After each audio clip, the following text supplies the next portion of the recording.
The Sabres post a shutout over the Islanders over the weekend, 5-0, and they're on a 3-game win streak. Puck stays low in the zone.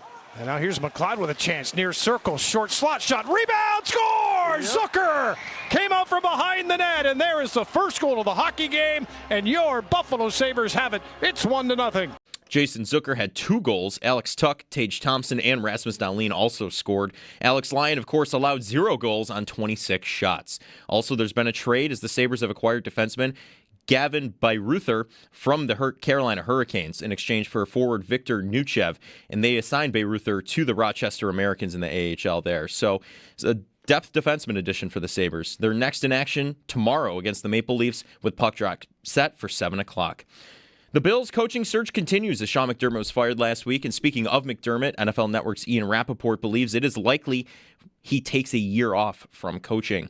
Last week, they interviewed Brian Daboll, Joe Brady, and Lou Anarumo, and they're scheduled to interview with former Dolphins head coach Mike McDaniel, but that did fall through. They did interview, to quite a surprise, the Colts quarterback Phillip Rivers and Jaguars offensive coordinator Grant Udinski, and Anthony Lynn, along with Anthony Weaver as well. Dalton Kincaid also has been named to the Pro Bowl roster, replacing Travis Kelce. Around the NFL, the Super Bowl is set. The Patriots able to outlast Jarrett Stidham and the Broncos 10-7. They win the AFC, and the Seahawks beat the Rams in a thriller 31-27 to win the NFC. In other news on the coaching carousel, the Packers hired former Cardinals head coach Jonathan Gannon as defensive coordinator. NFL Network's Ian Rappaport is reporting former Dolphins head coach Mike McDaniel is still in the mix for the Raiders head coaching vacancy. The Steelers have hired Mike McCarthy to be their head coach, and the Raiders are conducting a second interview with Bills offensive coordinator Joe Brady for their head coaching position.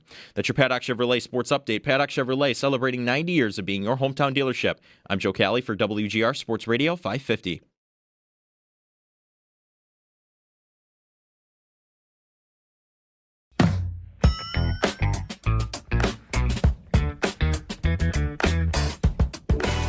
Bills GM Brandon Beane was a guest on the Jerry and Joe show. Jerry and Joe. Jerry and Joe. Jerry and Joe. Jerry and Joe. Jerry and Joe. Jerry and Joe. You're listening to Jerry and Joe.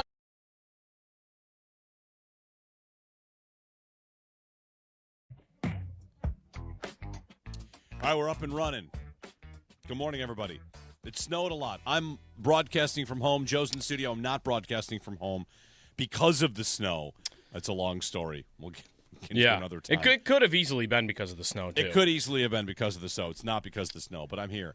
I'm here because I'm in a sit-in protest of the Patriots making the Super Bowl. And I will not leave my basement, Joe. I thought it was because you didn't want to show your face after betting under half a rushing yard for Matthew Stafford and then him going for like 20. It looks bad.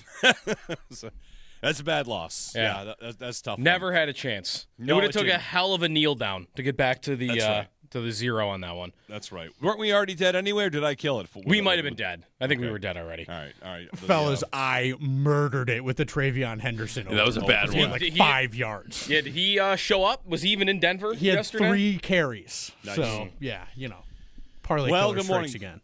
Everybody, Jeremy and Joe, Owen Parker, Joe Kelly, they're all here. The Bills coach search continues. We have our Super Bowl. It's Seattle and New England, and if you watch those games, you probably got mad along the way at certain things, right? Didn't we all get mad about, calls, officials, snow, New England's luck?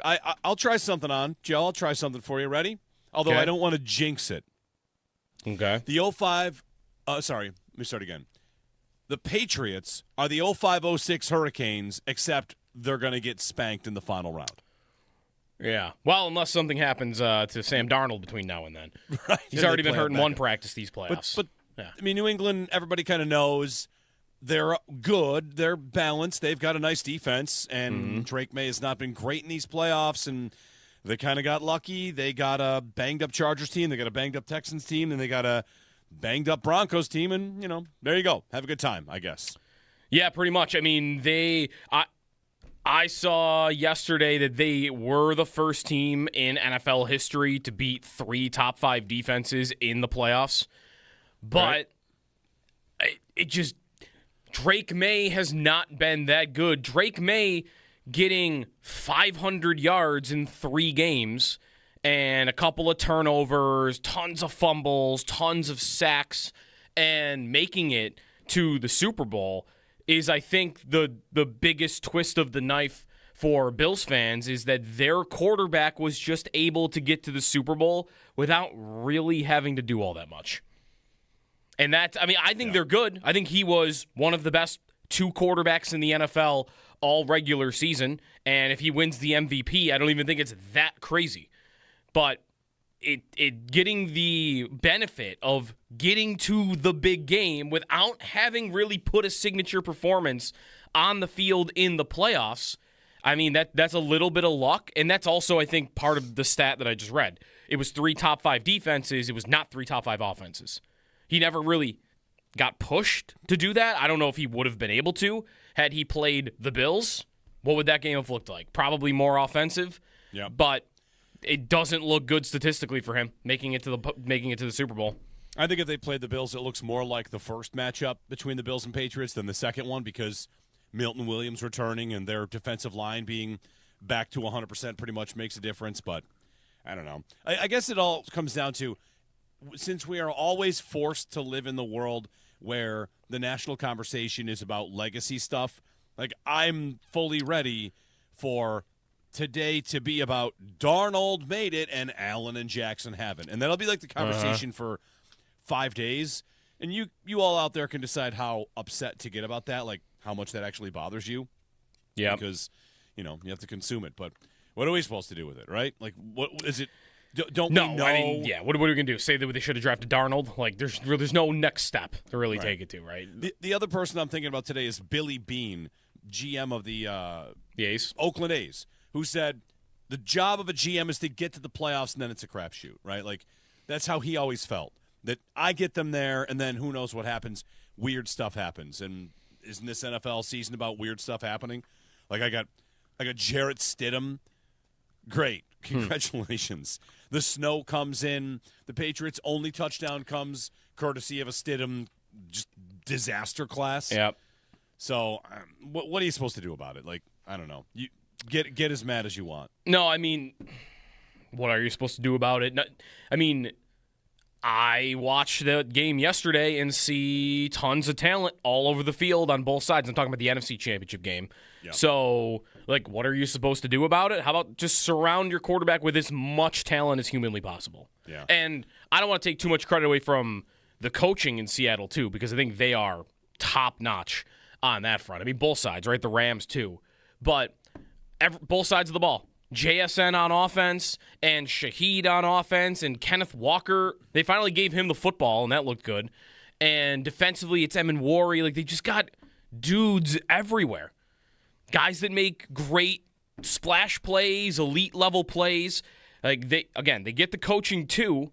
But what are you supposed to do about it? You're supposed to surround your quarterback with the most talent possible, and then you could make the Super Bowl like that.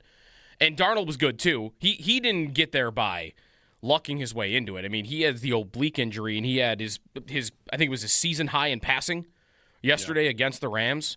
So he earned it, but I mean, he's got a dude making one-handed catches on the sidelines. Like, it's a lot easier. It's a lot easier. Yep.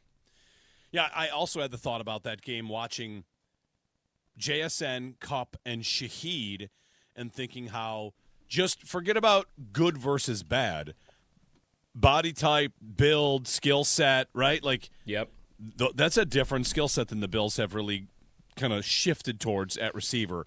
Maybe not. I mean, like they like their Samuel and Palmer, but it's just different. It's just different. It kind of is reminiscent of Diggs, Beasley, Brown, right? Like Diggs for JSN and Beasley for Kupp, who works the middle, and Brown for the speed so that Shaheed can be. And I know it's not a perfect comparison, but I don't know. I watch these games like a lot of you thinking about the Bills and how it all relates and what you're supposed to do about it. But I also like kind of what you said. Not that it has to be one or the other, where you watch these games and think like, oh, wow, this coach did this. Is it any more clear why McDermott is gone? And I think, should it be any more clear the GM should have done something at the deadline? You had a team. Everybody kind of knew the AFC wasn't all that good. And you got to the deadline and you did not do anything to help your roster, which is kind of amazing that happened. Imagine had they done that. Imagine they had decided to go in on something. Because in Seattle, you have a team that did something at the deadline. And without that move, I don't know that they're here. Right. That move made a difference in important games for them. It got them the 1 seed, right? Shaheed got that comeback rolling when they played the Rams in the regular season. If they don't win that game, then they're going to Carolina, and they probably win that, and maybe they're still getting there, but I don't know. The game happens in L.A. instead of Seattle if they make it to the NFC Championship. So what happens? I mean, it could have been different. So, and that move sparked that game to get them the 1 seed. Yep. And yesterday, I mean, right out of the bat, right? Like, he's just a great route right down the field. Like, the Bills don't have a guy like that. And I like the Brown Beasley Diggs comparison, although JSN might be as good as Diggs. maybe even better. As good as prime Diggs. Yeah, right. Like, he's that good. He is that good. Yeah, I don't know what to do about it. Well, the coaching search, the million-dollar question now is, and I wonder how Bills fans will react to this, will they wait for Clint Kubiak? Because they will have to wait 2 weeks. He can interview with other teams. He can interview with the Raiders, who have already interviewed him once, right? Yep. He can continue to interview with the Raiders. He is not allowed to, the Bills are not allowed to, interview a candidate on a playoff team until the playoffs end for that team. So it kind of lines up where if you want Clint Kubiak, you got to wait until after the Super Bowl to have the conversation. And I am not optimistic that the Bills will wait. Yeah. Would they not know, though, somehow back channeling? Like, why wouldn't they wait? They don't want to wait because they don't want to lose the other candidates in case something happens?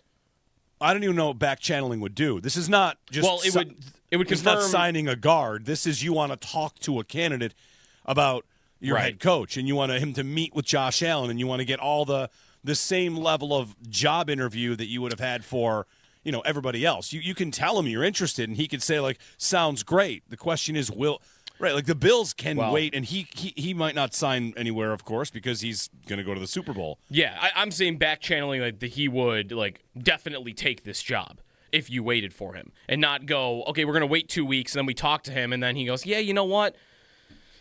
Living in Las Vegas, Brady's the owner, and I get the number 1 pick. I might want to do that instead. I'm more concerned that because you wait 2 weeks and then he's not available to you, and now I'm starting back at scratch, and I'm going back. I'm hoping somebody is. Maybe I'm getting Phillip Rivers because I'm hoping somebody is still available.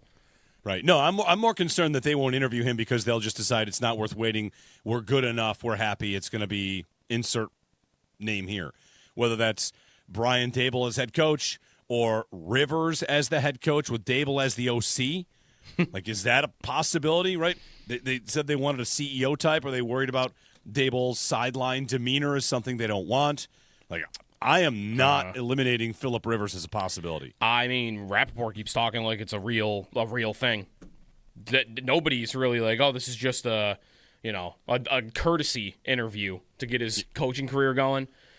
I don't know. Doesn't it kind of feel like when Josh McCown was getting interviews a couple of years ago, though, and everyone was like, oh, he's a real candidate. And where is he now? Like, he never got a head coaching job, and he's, a quarterback coach? Like, I feel like that's more likely for Rivers. This is, I want to get into coaching. Let's have a conversation. Head coach, yeah, maybe at the end of it, it's too early, and let's bring you onto the staff. Let's make you quarterback coach. Let's make you offensive coordinator without calling plays. I don't think you move across the country away from your 10 kids or pick up and move your 10 kids to be a quarterback's coach. Like, I just don't think you do that. Well, does he want to be a coach or not? He interviewed for the job, so I think maybe. And maybe Davis Webb goes in the mix soon. We'll probably get the news today or tomorrow that the Bills have reached out to interview Davis Webb. That'd be my guess. I don't know what they're going to do. I think it's pretty solid. They're going to go for an offensive mind. That's what I would probably think. And past that, I don't know. I mean, I'm thinking back to when they hired McDermott, and didn't Pagula like that he was a rustler? Like, yeah, I think Grant Udinsky has a chance at the job because he's from Pennsylvania. Like, right? Like, you trying to read what the Bills actually want to do here. I have no idea. And Bean, he's never hired a coach before, so because he was brought on by McDermott, does he want XYZ? I was asked a lot over the weekend, who do you want? And do you have a solid answer for this? Yeah, I do. I want one of. Now that McDaniel pulled out, it's got to be somebody else. It was McDaniel for me, but that's over. Whether he pulled out or the trip was canceled, I saw, as expected, like Bills fans, some out there dunking on him for the interview not happening. I mean, the Bills clearly were interested, and who knows what happened. I don't mind the dunking. Just the dunking of, well, I guess it was too cold for him when the meeting was supposed to take place in Florida. Right. It is not the joke maybe for the day. But, no, I did want McDaniel. Now that he's off the board, and even they were saying, like, maybe they would schedule another interview, but I wouldn't expect that. I think, for me right now, it's one of Dable or Kubiak. Like, give me a guy who's called plays that – I mean, Dable's got the previous relationship. I've got proof of concept with him and Josh Allen. And I've got two guys that have both gotten the most out of wide receivers and, like, run the types of offenses that I'd want the Bills to run.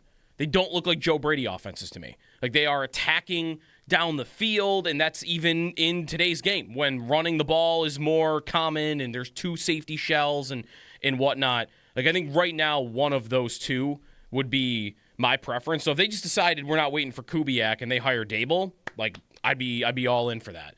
And same thing, if they thought Kubiak's number one on our board and we're not hiring a coach until we talk to him, I wouldn't mind that either. So I just hope they end up with one of the two. All right. I would love it if they waited to talk to Kubiak. I hope that they do. I am just skeptical. It is a long wait. The other thing is if Dable truly wants the job, like some of those reports out there are saying, that like he wants this job, is he in a rush to take the Titans offensive coordinator position? Like, if you're from here, maybe this is your dream job, like your dream job, and you want to forego any possibility that you could become the head coach because the Titans need a decision. Like, I wonder if they would think Dable's going to wait.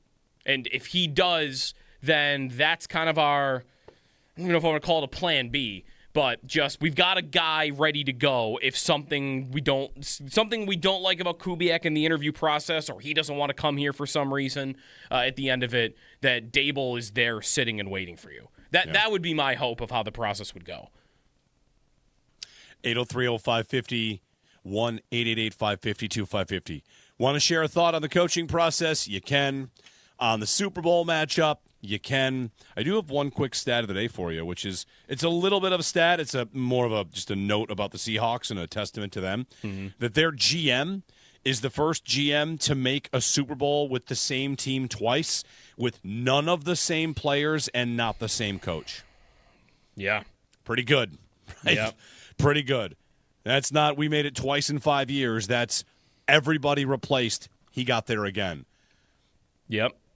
Could you make a case that's the best GM ever? I did it twice. Ooh. Like, you did it with Tom Brady and went 10 times. Congratulations. This guy built it twice. Who would be the best GM ever? I don't even know who my answer would be. Who the score to beat would.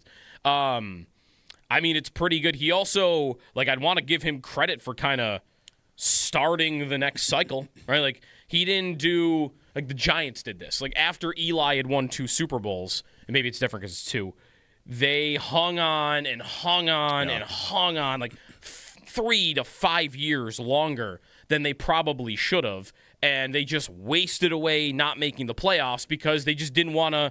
They didn't want to trade away or give up their 2-time Super Bowl winning quarterback. And the Seahawks had Wilson and thought, okay, yeah, he won a Super Bowl for us, but like we're ready to go. We're ready to move on. He's 32, whatever. Yep. We're good. Next thing.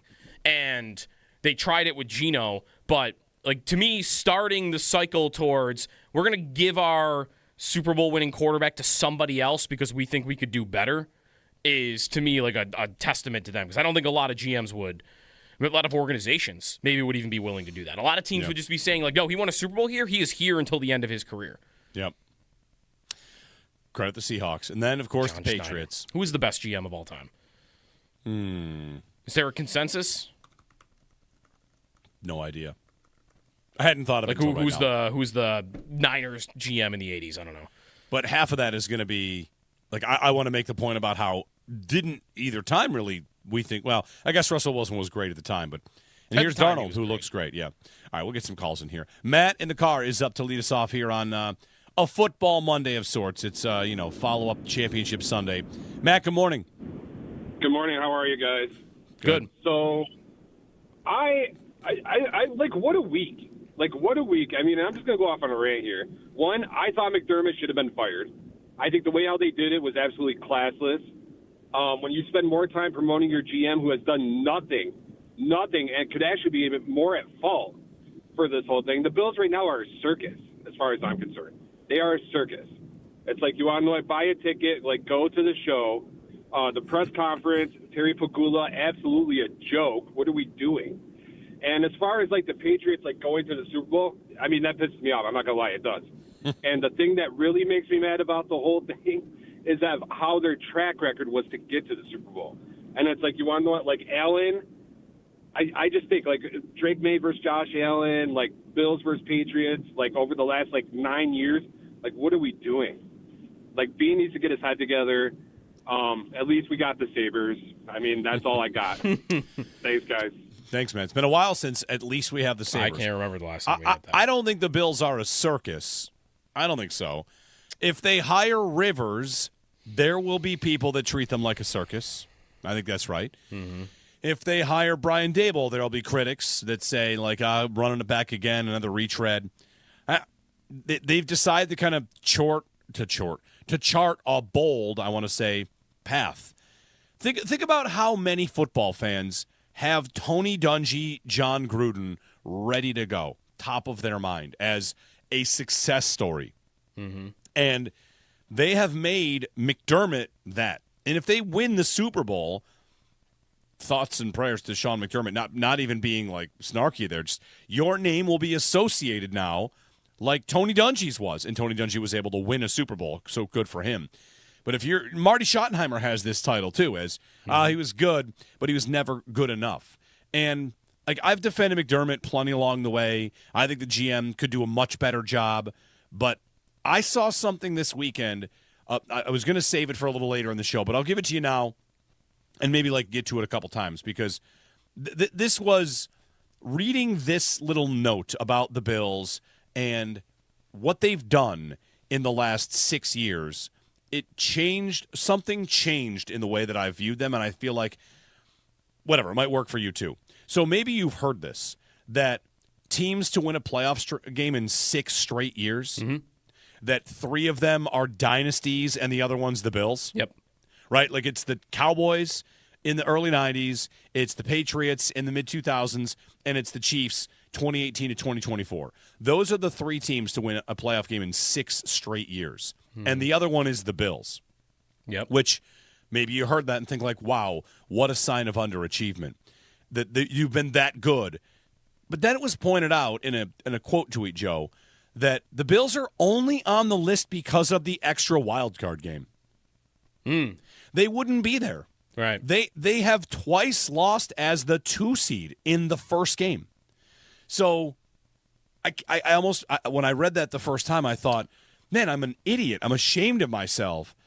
I should have not ever been giving any credit for the 2-7 win. Right. That used to be a free win, and now, granted, you win it, but it is a little bit of this false sense of winning a playoff game. Right. You beat the weakest AFC team. You beat an AFC team that used to not make it into the field. And it's, well, you've won a playoff game in 6 straight years. Like, oh. All of a sudden, if they had traditional format, been a 2 seed with a bye, and Cincinnati walks in and beats them, what do we say? It's not the same, right? That's a different feeling. Same with when the Chiefs come here in the A.J. Klein game, if we call it the A.J. Klein game. All of a sudden, it feels different. Like, oh, you were one and done. So, yeah, I just think that's worth mentioning. I'd never thought of it before, and I wish I had. Yeah, I immediately, like, the first year I clicked on, like, let me see, Dallas, were they ever the 2, like, two of the 3 years, the first years that I clicked on, like, they were the 2 seed and didn't have to play a first round game. Yeah. Yeah. So you could say, well, that's a benefit the Bills never got, and that's true. Like, that's something that works against them because they had to win those games, and they would get injuries in those games. But what it means is they wouldn't be on that list. Right. They wouldn't be on the list of 6 straight years with a playoff win. Yeah. That's it. It wouldn't be there. In fact, they have 2 losses. So, right. Like, of course they don't belong in the dynasty conversation with those teams because they got they didn't get gifted. They had to earn those wins. But it's the only thing that in the last week, Joe, it feels like everyone wants to go back and look at everything over again, fine-tooth comb, what was fake, what was real, all that stuff. And reading that was the only thing that actually pulled me into a bit of a, maybe that is a big deal that we kind of falsely inflated them for beating 7 seeds. Have they ever lost as the 2 seed in the divisional round? Would be the only other thing I'd want to look at. I mean, because otherwise I think that's right. Yeah, twice. Yeah, twice, as you said. Yeah, Cincinnati was the one of them. Okay. And Kansas City. So they would have, there would have been 2 seasons they wouldn't have won a playoff game. And it'd be one and done. In theory. And if you had been a first-round bye, one and done, and was that back-to-back seasons? Yep. Like, what? You would have been fired then. Yeah. A lot of coaches. It probably would have happened. A lot of coaches would have been fired one and done then. Because, you win the first round? That first round didn't used to exist. All right. 803-0550, our phone number, and 1-888-550-2550. On the coaching search, on everything you're reading, there's a lot of dirty laundry being aired out there from, curiously, I think, one side, not the other, for what that's worth. But the coaching search continues. Who do you want? What do you think? Could Rivers be an idea? That happened after we got off the air on Friday, so, of course, we'll have to attack that. Brian Table, Lou Anarumo, Anthony Weaver, Anthony Lynn. No Mike McDaniel, to the dismay of many out there that did want him, but many, of course, did not. So we'll get your calls in.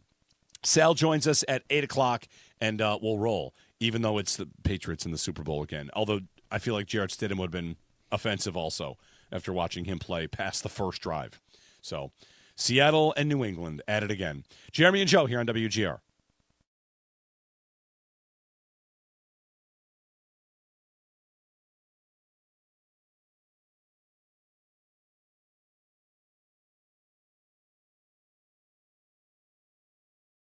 I don't know. I watch these games like a lot of you, thinking about the Bills and how it all relates and what you're supposed to do about it. But I also like kind of what you said. Not that it has to be one or the other, where you watch these games and think like, oh, wow, this coach did this.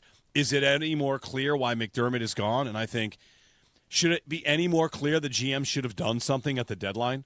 You had a team. Everybody kind of knew the AFC wasn't all that good.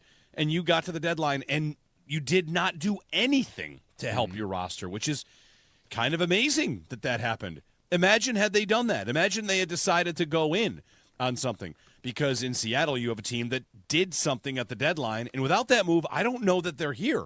Right. That move made a difference in important games for them. It got them the 1 seed, right? Shaheed got that comeback rolling when they played the Rams in the regular season. If they don't win that game, then they're going to Carolina, and they probably win that, and maybe they're still getting there, but I don't know. The game happens in L.A. instead of Seattle if they make it to the NFC Championship. So what happens? I mean, it could have been different. So, and that move sparked that game to get them the 1 seed. Yep. And yesterday, I mean, right out of the bat, right? Like, he's just a great route right down the field. Like, the Bills don't have a guy like that.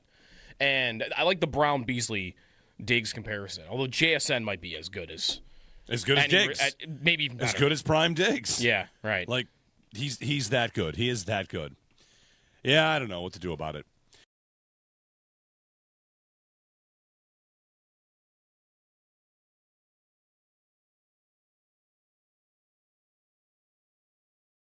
The coaching search, the $1 million question now is, and I wonder how Bills fans will react to this. Will they wait for Clint Kubiak? Because they will have to wait 2 weeks. He can interview with other teams. He can interview with the Raiders, who have already interviewed him once, right? Yep. He can continue to interview with the Raiders. He is not allowed to, the Bills are not allowed to, interview a candidate on a playoff team until the playoffs end for that team. So it kind of lines up where if you want Clint Kubiak, you got to wait until after the Super Bowl to have the conversation. And I am not optimistic that the Bills will wait. Yeah. Would they not know, though, somehow back-channeling? Like, why wouldn't they wait? They don't want to wait because they don't want to lose the other candidates in case something happens? I don't even know what back-channeling would do. This is not just it would confirm, not signing a guard. This is you want to talk to a candidate about your head coach, and you want him to meet with Josh Allen, and you want to get all the the same level of job interview that you would have had for, everybody else. You can tell him you're interested, and he could say, like, sounds great. The question is, right, like the Bills can wait, and he might not sign anywhere, of course, because he's going to go to the Super Bowl. Yeah, I'm saying back channeling that he would definitely take this job if you waited for him and not go, okay, we're going to wait 2 weeks, and then we talk to him, and then he goes, yeah, you know what? Living in Las Vegas, Brady's the owner, and I get the number 1 pick. I might want to do that instead. I'm more concerned that because you wait 2 weeks and then he's not available to you, and now I'm starting back at scratch, and I'm going back. I'm hoping somebody is. Maybe I'm getting Phillip Rivers because I'm hoping somebody is still available.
The Super Bowl is set. The Patriots able to outlast Jarrett Stidham and the Broncos 10-7. They win the AFC, and the Seahawks beat the Rams in a thriller 31-27 to win the NFC. With the Broncos lost, the Bills are now able to interview Davis Webb for their head coaching vacancy if they would like. And since the Seahawks have advanced, Clint Kubiak still off the board until after the Super Bowl, so February 9th. Speaking of the Bills' head coaching search, last week they interviewed Brian Daboll, Joe Brady, Lou Anarumo. They're scheduled to interview former Dolphins head coach Mike McDaniel, but that fell through. They did interview Colts quarterback Phillip Rivers in a surprise there, Jaguars offensive coordinator Grant Udinski, Anthony Lynn, and Anthony Weaver. Dalton Kincaid has been named to the Pro Bowl roster as well, replacing Travis Kelce. Around the NFL, in other news on the coaching carousel, NFL Network's Ian Rappaport believes it is likely Sean McDermott takes a year off from coaching. The Packers hired former Cardinals head coach Jonathan Gannon as their defensive coordinator. NFL Network's Ian Rappaport is reporting that Mike McDaniel is still in the mix for the Raiders head coaching vacancy. The Steelers have hired Mike McCarthy to be their head coach, and the Raiders are conducting a second interview with Bills offensive coordinator Joe Brady for their head coaching position. The Sabres posted a shutout victory over the Islanders, 5-0 over the weekend, and put together a 3-game win streak. Now, Jason Zucker had 2 goals. Alex Tuch, Tage Thompson, and Rasmus Dahlin also scored. Alex Lyon, of course, allowed 0 goals on 26 shots. There's been a trade as well as the Sabres have acquired defenseman Gavin Bayreuther from the Carolina Hurricanes in exchange for forward Victor Nuchev. And Bayreuther will play for the Americans. They're next in action in Toronto tomorrow against the Maple Leafs with puck drop set for 7 o'clock. That's your Paddock Chevrolet Sports Update. Paddock Chevrolet celebrating 90 years of being your hometown dealership. I'm Joe Cali for WGR Sports Radio 550.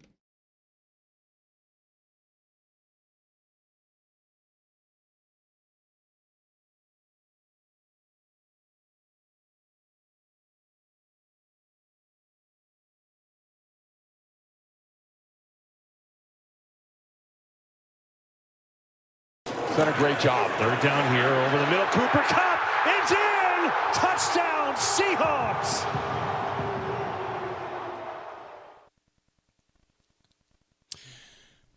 Kevin Burkhardt and Tom Brady, they had the call last night of the Seahawks win over the Rams. The Rams, if you watched a lot of the Rams this season, the game went how all their games go. They look good, and their special teams killed them. Another big special teams gaffe. Mm-hmm. They fired their special teams coordinator like a month ago, and the problems continue. It cost them big time in that game. Also some fourth downs that they could not convert. They drove all the way down the field in like a big boy drive, the Rams did, and then couldn't punch it in. And Seattle was able to run the clock out from there. Also, did you see the note about the Drake May bootleg, Joe, that ended the game? The note about it? Yeah. No. The note being that wasn't a called bootleg. Oh, no, I did not see that. Yeah. Drake May took it himself. Did it? He just took it himself. Wow. The play to win the game, he took it himself. The quote here from a couple of the Patriots offensive linemen, the center, Garrett Bradbury. So if you don't know, like the play that they get the first down, it's like a 3rd and 7 maybe, and they're going to run the ball. As Stevenson opens his arms, May peeled the other way and broke from the play design and ran the 7 yards, crossing the first down.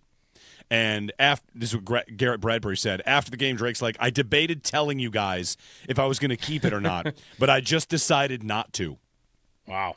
So he called his own number and ran the boot. Do we think McDaniels maybe would have been the one person that knew, though? Does he do that without his coaches knowing? Because that would be unbelievable. If he, like, impressive, I would say, if no one had a clue. Like, if the lineman didn't know, maybe, but... Like, he did that without telling Vrabel or McDaniels? That would be insane. Maybe we'll find out more, but yeah. The players on the team did not know. Okay. But that's probably, you're right, though. That might be a really good way to sell a bootleg, is that no one else knows it's coming. Right, yeah. So he needed a stiff arm to get that, too. I thought he might get brought. I mean, nobody thought, even if he doesn't get it, though, that what was Denver going to do? They were going to drive down with no timeouts in the snow with Jarrett Stidham and kick a field goal. Like, it was already over. That was one of the saddest AFC Championship games I've ever seen. Yeah. In a season that was sad in the AFC, right? Was it not fitting? Just an absolutely demented season from the AFC altogether. Yeah, totally. The Patriots are going. Totally deserved. Like, no Burrow and Mahomes or Allen and Mahomes or whoever just like slinging it back and forth. It was just who's going to make the fewest mistakes. It is dumb. They're like, on some level, this sport is really stupid. Where coaches and players spend thousands of hours a year on training and practicing and scheming and game planning, and then the AFC Championships is going to be whoever can slip the least. Right. That's going to be who wins the football game. 803-0550 on Coach Search. We'll get to some thoughts on Phillip Rivers. Rachel in Buffalo is up. Hey, Rachel. Good morning.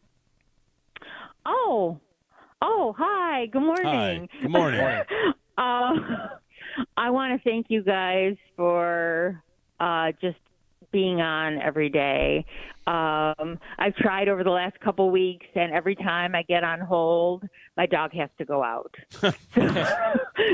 So I don't know how much. I want to talk about the big gap that we've had that the Bills have had for the last 2 years, and that's a superstar wide receiver. And maybe they thought that Keon was going to be it when I don't know how much input Coach McDermott had, or if it was solely Brandon Beane. But without that, I mean, how many wide receivers would die to play with Josh? You would think. And I would think. Yep. And how many coaches? I mean, everyone in Buffalo calls him Superman. Because he really is, and I'm Sal's age, so I've seen, and I've been going to Bills games since I was 3, so I've been through it all, and I saw on I think it was on Facebook when the two of you and Sal came on when McDermott got canned, and the shock on all your faces was my shock as well. Yeah. Mm-hmm. And one really quick thing, I just would like to hear some feedback. I don't know much about Udinsky and what quality is out there and what you think the Bills are going to do. I'm a little hesitant about Dable, but it's obviously all in the hands of Pagula and Bean right now, and I don't know how many coaches want to work with them. Let me get to thanks, Rachel. Let me get to Udinski because there's a you brought up a question about him that everyone's going to have, which is he's not yet called plays, and my question will be when will he? If he works for Liam Cohen in Jacksonville, and Liam Cohen's going to call plays, whoever ultimately hires Udinski does it without him calling plays, right? Right. Yes, no? Yep. I'd also like to point out that when the Bills gave the offensive coordinator job to Ken Dorsey, he had never called plays, right? Yep. Yeah. And they had a really good season the first season, and it fell apart in the second season. So those are two facts that I don't know how they hit you, but what is Udinski supposed to do? He can be a genius. Does he have to leave Liam Cohen and take a lateral job where he gets to call plays before he can be a head coach who calls plays? Like Udinski is said to be, by some, 30-year-old super genius football guy, McVay, Gruden, whatever. Like he's the young whiz kid that people can't say enough nice things about. Sam Darnold would be able to call Josh and say, like, I worked with Udinski in Minnesota last season. So, like, he was with Darnold's ascension in Minnesota. He's with Trevor Lawrence in Jacksonville, but he's not called plays. What is he supposed to do about it? He is probably, I would say he is supposed to do one of two things. He is either going to take a lower-level head coaching job, like Cleveland, and he'll do it there. Or, I would feel more comfortable if I were, and this can't happen because it's here and now. Like, if you're going to hire him, you got to do it now.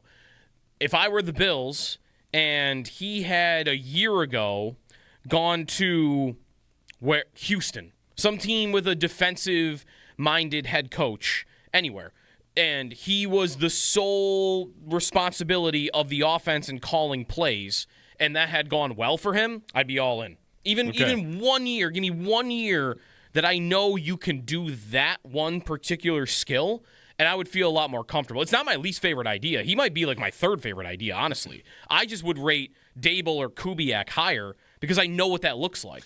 And Udinski, I think there is a risk. What if he shows up to it? And like Ken Dorsey had never called plays, and we found out after about a year he's actually not that good at it.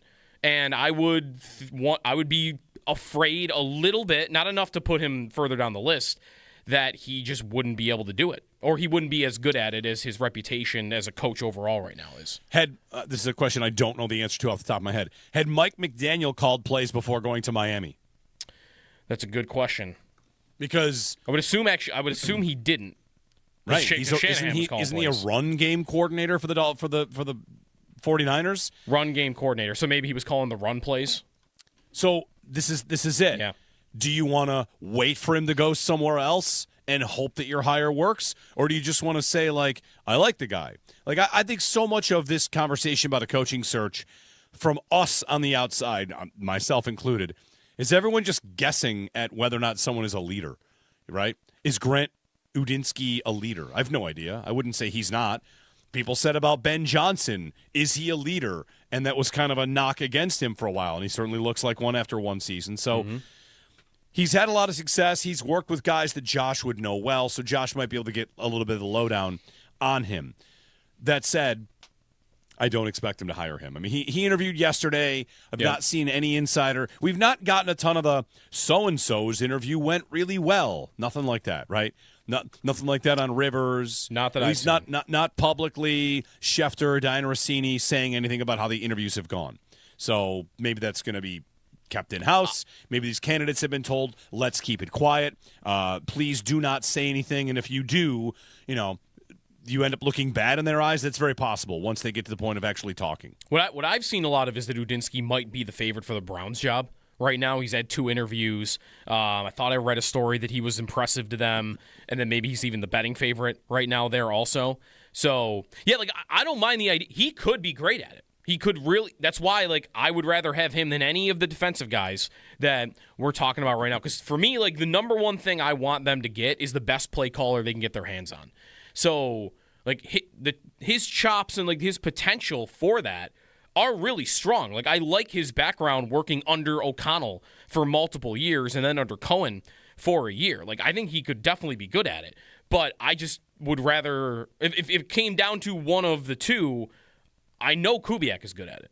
Like, I know I just watched him do it for an entire season with Sam Darnold. And did you watch that game? I would go to the guy with the experience for me. Did you watch that game thinking how many times they called pass plays that were bold? Like, they could have run the ball a lot more. And here's a big play on the final drive to kill it, and they're throwing. Yeah. And they end the game by throwing and the holding penalty, right? Right. Yeah. It's just a ton of bold calls from Kubiak, I thought. So how about getting JSN wide open on that touchdown? Yeah. I immediately thought and tweeted, like, imagine leaving JSN wide open. Like, if you're the Rams. And why that happened when they showed on the replay was they had lined JSN up in the backfield and ran like a deep corner route. I feel like James Cook runs that route sometimes for the Bills. And the Bills will line Shakir up sometimes back there, but he's never running that route out of the backfield. That was JSN out of the backfield, but he's running a deep route. And because of that, the Rams just didn't account for him, and it was an open touchdown. Joe Brady is having a second interview with the Raiders. Yep. I think it's a good job. The Raiders job? I think the Raiders job is a good job. The more I think about it, you're living in Vegas, you're working for Brady, and you have the number 1 overall pick. The number 1 pick in Brady. And the thing that they will be able to do, like if you're Brady or if you're Udinski, is I feel like, excuse me, Brady could help get you a defensive staff. Like Brady would know people where that's got to be, you say play caller, the biggest question the Bills would have about Udinski is whether or not he can put together a defensive staff. Like, who does he know? Right. You're probably you might have to get somebody on that side of the ball that hasn't called plays either because Udinski doesn't know enough people. So I don't know. That could be also what is the make or break for Clint Kubiak. Like, you want to wait for Clint Kubiak? All right, you can do that. But whoever Brian Dable or your other candidates want as their DC might be gone by the time you get to that interview. Yep. So it's a little bit of musical chairs. It's not just about the top guy. It can be if you want it to be. The Bills get to, of course, do what they want here. 803-0550, 1-888-550-2550. Jeremy and Joe on WGR. More of your phone calls. Sal at 8. We got to get to the Sabres as well because they continue to just absolutely dominate. And they stole the souls of the Islanders over the weekend. It was an unbelievable performance from the Sabres in that one as well. So Sabres are in great shape, and the Leafs are up next. That'll be tomorrow. Jeremy and Joe here on WGR.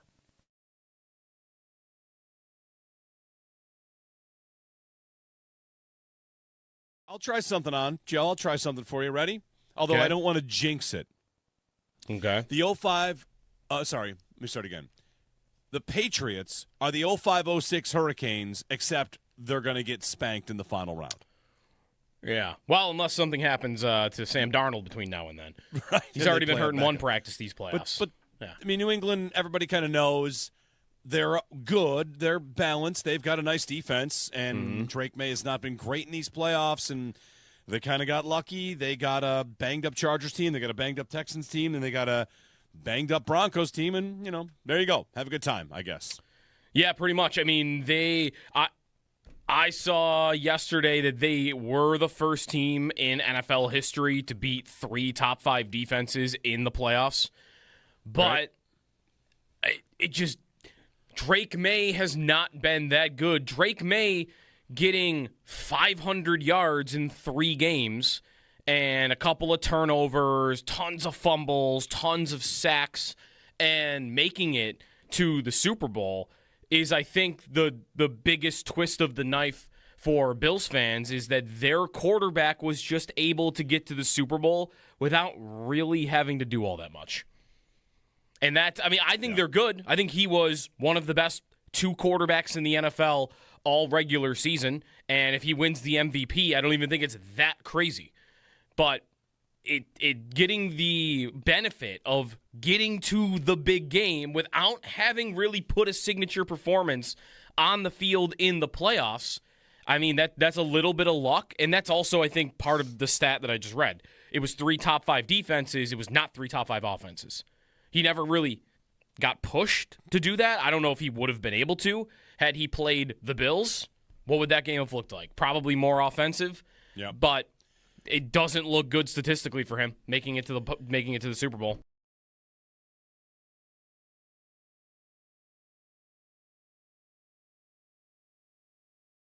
Right. No, I'm more concerned that they won't interview him because they'll just decide it's not worth waiting. We're good enough. We're happy. It's going to be insert name here, whether that's Brian Daboll as head coach or Rivers as the head coach with Daboll as the OC.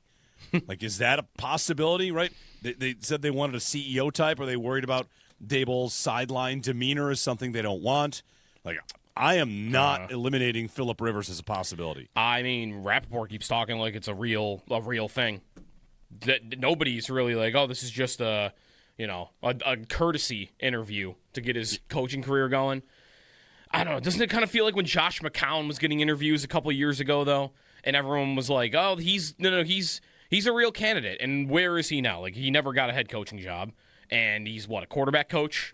Like, I feel like that's more likely for Rivers. This is, I want to get into coaching. Let's have a conversation. Head coach, yeah, maybe at the end of it, it's too early, and let's bring you onto the staff. Let's make you quarterback coach. Let's make you offensive coordinator without calling plays. I don't think you move across the country away from your 10 kids or pick up and move your 10 kids to be a quarterback's coach. Like, I just don't think you do that. Well, does he want to be a coach or not? He interviewed for the job, so I think maybe.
Rasmus Dahlin for the empty net. Bingo! 4-0 Buffalo from the corner. The Sabres captain calmly lifts that thing airborne the entire length of the ice. Dan Dunleavy on the call. One of the Firth moments of the game brought to you by Firth Jewelers. For the moments in your life, go forth to Firth. The Sabres spoil Kids Day on the road at the Island against the New York Islanders. And those kids didn't see a goal. They did not not by their see own a goal. team. That's right. Well, they did, and it was overturned. But that's the coldest kind of win, is winning on Kids Day on the road. It's just, tough. Also, I don't have the numbers to back this up, but that's the first time that anything has ever gone well for the Sabres on Long Island. Right. It's been a while. Yeah. They just keep winning. They keep winning. Also, the worst goal that a goalie can give up, the goal after the empty net. Yep. Which we got in this game. I almost just told Joe Kelly to turn me on to make that point. Oh, okay. It is the most humiliating thing ever. Your night ends, you get to the bench, you're like, we sucked tonight. I was bad. I got to go back in. Awesome. And then you get your face blown off. Yeah. Immediately. Yeah. Too. The next shift? minute he gets back in the net. Oh, it's the worst. The Sabres, they spent the weekend in the 3 spot in the Atlantic, and they are still there. Yes, they are. They are tied in points with Montreal, but they have one more game to play. So they're up there. They also have 5 more regulation wins than Montreal. How about that? I know. Montreal. They were fourth in regular. I don't know if they still are. They were fourth in regulation wins in the NHL yesterday. The list of teams with more, it is Tampa, Colorado, and Dallas, and that's it. So fourth. So still tied for 4th in regulation wins. The way I'm looking at the standings right now, which I think is still a very positive way to look at them, is just to make the playoffs. If we can assume if I just assume for a second, nobody makes up a 6-point difference. So you're not catching Detroit at the top, and you're not getting caught by Philly or Washington. If I just assume no one makes a 6-point difference, all I got to do is beat one of Montreal, Boston, and Florida to make the postseason. Yeah. That's it. Just one of the 3. You got to be better than the rest of the way, and you're in the playoffs. Lindy's5.com. We had some fun with that site. It charted the idea of getting 6 out of every 10 points. They're now way ahead of that. Yep. Lindy's5.com has added playoff probability. Okay, what do we got? It's got to be in the 70s, I would guess. No, he's got it at 57% right now. Really? Yeah. 57%? 57. Yep. All right. But you can I had seen high 60s in some other sites. All right. You can also play with it where you click the wins and losses, and it will add the probability and all that. So you can have fun with that. Like, how much does tonight's game swing it? If you beat Toronto, you're up to 65. All right. And the Kings, you're up to, 67. It's not that far different. 62% is what Money Puck's got, so not that far off. Yeah. 803-0550, the GM at the deadline. Hey, do something to get better. An idea that might have been, looking back, good for the Bills, too. They did not. So we have our Super Bowl. Seattle hosting New England in Santa Clara. Tom Brady, of course, will be all over it. I heard them talking about on the broadcast, Joe. There's Kevin Burkhardt and Brady talking about what it means for him to see the Patriots back there. Mm-hmm. Former teammate Mike Vrabel in his hometown, basically. So we're all rooting for Seattle without a doubt, without a shadow of a doubt. Absolutely. All right. What would even be there? There is no case. There's no case for the other side. The other side of it is I saw. Not that you'd root for this, anyone out there. You can if you want. Adam Schefter tweeting the picture of Diggs in Kansas City, and then the Diggs picture from yesterday. Yep. As he is in a Super Bowl with the Patriots. I think their offense is going to have some trouble against Seattle. I think we could have a blowout. Yeah, I do too. I think that is very possible. I did the thing that I did with the Bills game a couple weeks ago. Last night I saw it get posted. Seahawks favored by 3.5. I run to it because I'm thinking, no way that's not going higher. And sure enough, this morning you wake up, and maybe it depends where you look, but I see 5 now. Okay. That Seattle's favored by 5. As they and should that, be, that could honestly go even higher, I think. New England's season of good fortune continues. Of course, they deserve that, right? They deserve good luck. It's a franchise that's been cursed forever, Joe. They deserve good things to happen. Here, I got your tiny little bit of something to feel good about. If I like the tiniest amount for New England making the Super Bowl is it's probably driving Belichick nuts, right? Sure. Yeah, him and probably. Kraft with this big spat after it was gone, and he's in the ACC, the bottom of the ACC, and Kraft is going back to the Super Bowl. And there are stories that Kraft wants to be in the Hall of Fame, and he wants more credit for what they did. And now that they've made a Super Bowl with another, now he'll get more credit for making it with a different different build. 803-0550. All right, on the coaching search, let's dig into Phillip Rivers as an idea. If we hate that, like that, we kind of got the weekend to chew on it. It dropped about 10:05 yesterday on Friday. So get your thoughts on that. Sal's on the way at 8 o'clock. Coach Watch continues. Do you want them to wait for Clint Kubiak? Do you think they will? Join us. Give us a ring. 803-0550 on WGR.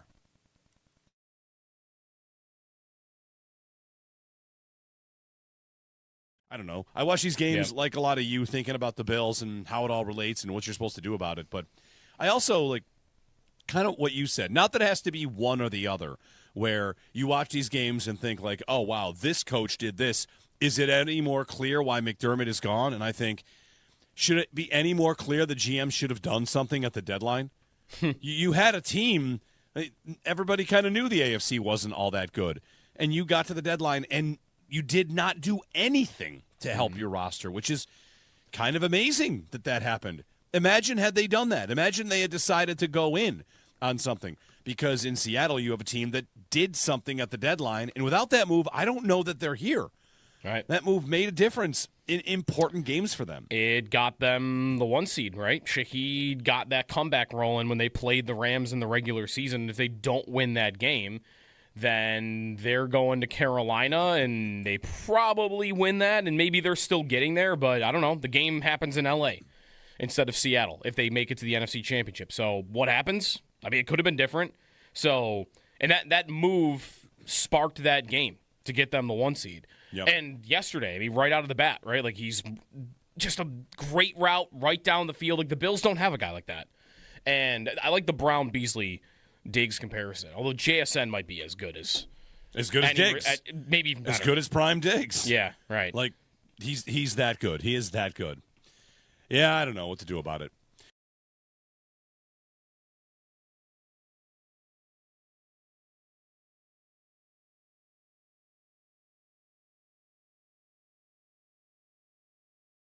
The coaching search, the million-dollar question now is, and I wonder how Bills fans will react to this, will they wait for Clint Kubiak?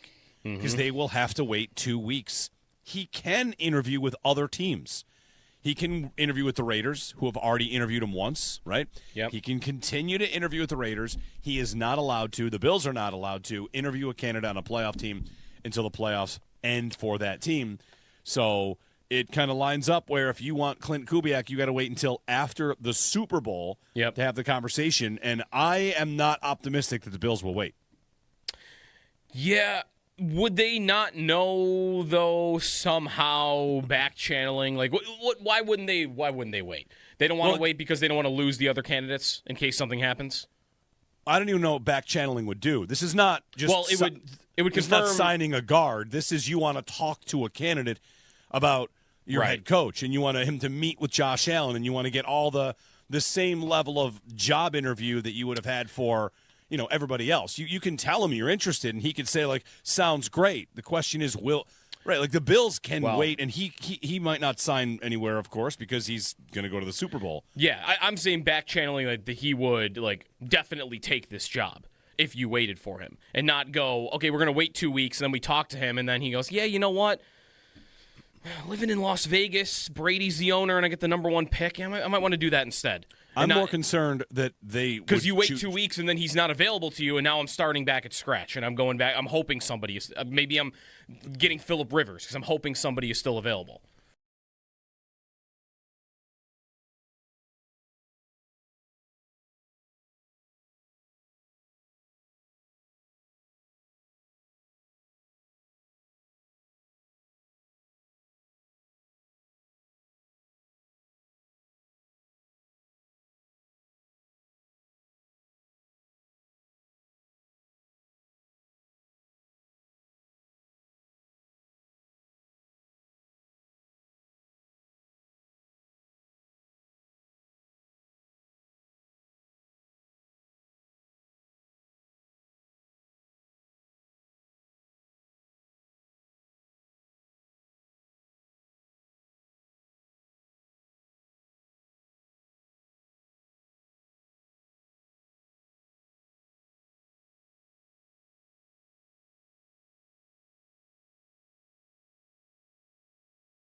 The Super Bowl is set. The Patriots able to outlast Jarrett Stidham and the Broncos 10-7. They win the AFC, and the Seahawks beat the Rams in a thriller 31-27 to win the NFC.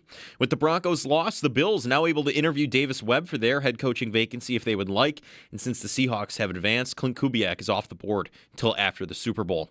Speaking of the Bills coaching search, last week they interviewed Brian Daboll, Joe Brady, Lou Anarumo. They're scheduled to interview with former Dolphins head coach Mike McDaniel, but that fell through.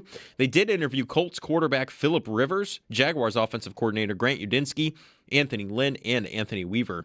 Dalton Kincaid has been named to the Pro Bowl roster as well, replacing Travis Kelce. Around the NFL, and other news on the coaching carousel, NFL Network's Ian Rappaport believes it's likely Sean McDermott will take a year off from coaching. The Packers hired Cardinals head coach Jonathan Gannon as their defensive coordinator. And NFL Network's Ian Rappaport reports former Dolphins head coach Mike McDaniel still in the mix for the Raiders head coaching vacancy, and the Steelers have hired Mike McCarthy to be their head coach. The Raiders are conducting a second interview with Bills offensive coordinator Joe Brady for their head coaching position as well, so a second interview there. The Sabres posted a shutout victory over the Islanders 5-0 over the weekend. They put together a 3-game win streak now. Jason Zucker had 2 goals. Alex Tuch, Tage Thompson, and Rasmus Dahlin also scored. And Alex Lyon, of course, allowed 0 goals on 26 shots. There's been a trade as well for the Sabres as they've acquired defenseman Gavin Bayreuther from the Carolina Hurricanes in exchange for forward Victor Nuchev. Bayreuther will be assigned to the Rochester Americans. They're next in action tomorrow in Toronto against the Maple Leafs with puck drop set for 7 o'clock. That's your Paddock Chevrolet Sports Update. Paddock Chevrolet celebrating 90 years of being your hometown dealership. I'm Joe Cali for WGR Sports Radio 550.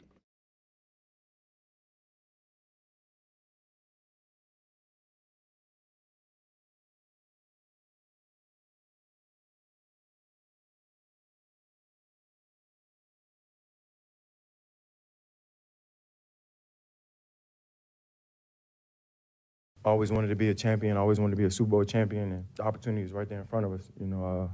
We was 1 game away, and we had to get through Denver, at Denver, AFC Championship. They worked hard all year. They showed that they were a hell of a football team. So for me, man, I've been in the league 11 years, man.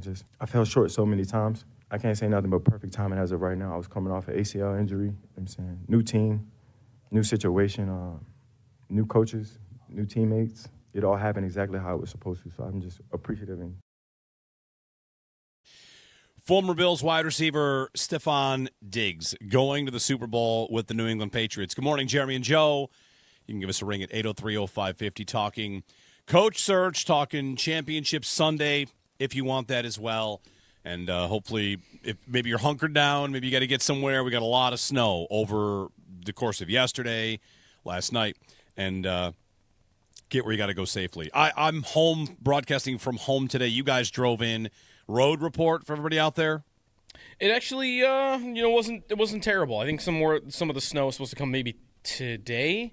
Yeah, I think it was bad, early last night. Like I was doing a lot of my snow blowing halftime of the Seattle-LA game, and then once I woke up this morning, it was fine. Yeah, so. It was kind of a different storm where it came down just steady over the whole day instead of dumping all at once like the lake effect ones normally do. So it was kind of easy to just get the shoveling going 2 or 3 times out the day, and then roads weren't too bad. I got stuck once just getting off my side street, but that was Sure. All right. By the way, Diggs is now he's made the playoffs a lot. He is 6th all-time in starts for a wide receiver in the NFL playoffs. You're going to ask me to get the top 5? I don't know if you could get more than. It's kind of a tough list. Is it because it's obscure or guys from long ago? I got 4 guys that played in the 80s, for instance. Okay, so that's Rice. Rice is number 1, mention. 29. Yeah. Other guys that played in the 80s, I don't know, is Jonathan Taylor on that list? No. Jonathan Taylor. No. Yeah, the other Jonathan Taylor receiver. Oh, no. Yeah, the other. Oh, sorry. Oh, John Taylor. No. Sorry. Sorry. Yeah. The other Niners receiver. He's tied with Diggs, so he's below Diggs. Okay.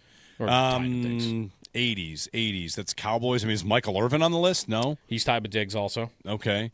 Alvin Harper. Nope. There is another Cowboy receiver on here. From the 80s. 70s into 80s. Who's that? Drew Pearson. You have a Bill. Okay. Andre Reed, 21. That's 2nd all time. You have a former Colt. Marvin Harrison or Reggie Wayne? Reggie Wayne. Yeah, Reggie Wayne. And then the other one is Cliff Branch. Okay. And then Diggs. Marvin Harrison, Michael Irvin, Hines Ward, and John Taylor all have 16. I saw Diggs on the sideline after the game. One of the interviews, he said, basically, they said I was washed. They said I couldn't play anymore. And I just want to say, for the first time ever, the whole they said I was like, yeah, they did say that. A lot of people definitely did say that on his way to Houston, and then off the ACL on his way to New England. Whatever. He does get at least that to say people said I was done. What his stat line in this game was hilarious. though. 5 for 17. I had over 4.5 catches. that cash. He was not effective, but 5 for 17. 5 for 17 was not much. And their passing game not too much. All right. I mean, did they hit a single? What was their best pass play of the day yesterday?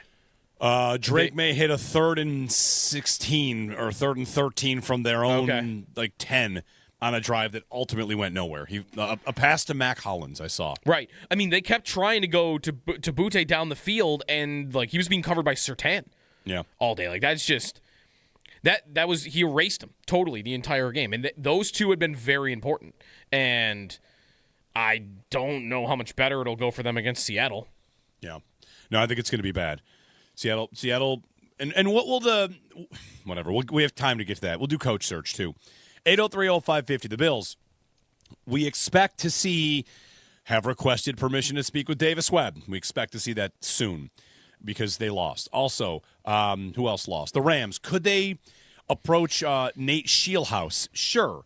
The Rams passing game coordinator. That could be. He's a name that's been out and interviewing, and they could call him and say, let's have a conversation. They could with Chris Shula too. Just an interview. That's right. So, in terms of what they'd be waiting for, or if they're going to wait for Clint Kubiak, I do not think it's a matter of you've got to let Kubiak know you're interested. I'm sure he's well aware that an opening for an offensive job, which I think they might be leaning toward, would want him. So I don't worry about the back channels. I posted a Twitter poll. You feeling like the Bills are going to get this right? And your 3 options are yes, definitely, just happy for new ideas, or I'm worried. Mm-hmm. And I guess I'm worried is winning with 60%. And as we get to calls here, I would just ask this: what are?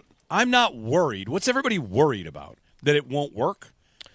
I mean, plenty of hires might not deliver the Super Bowl and be good hires.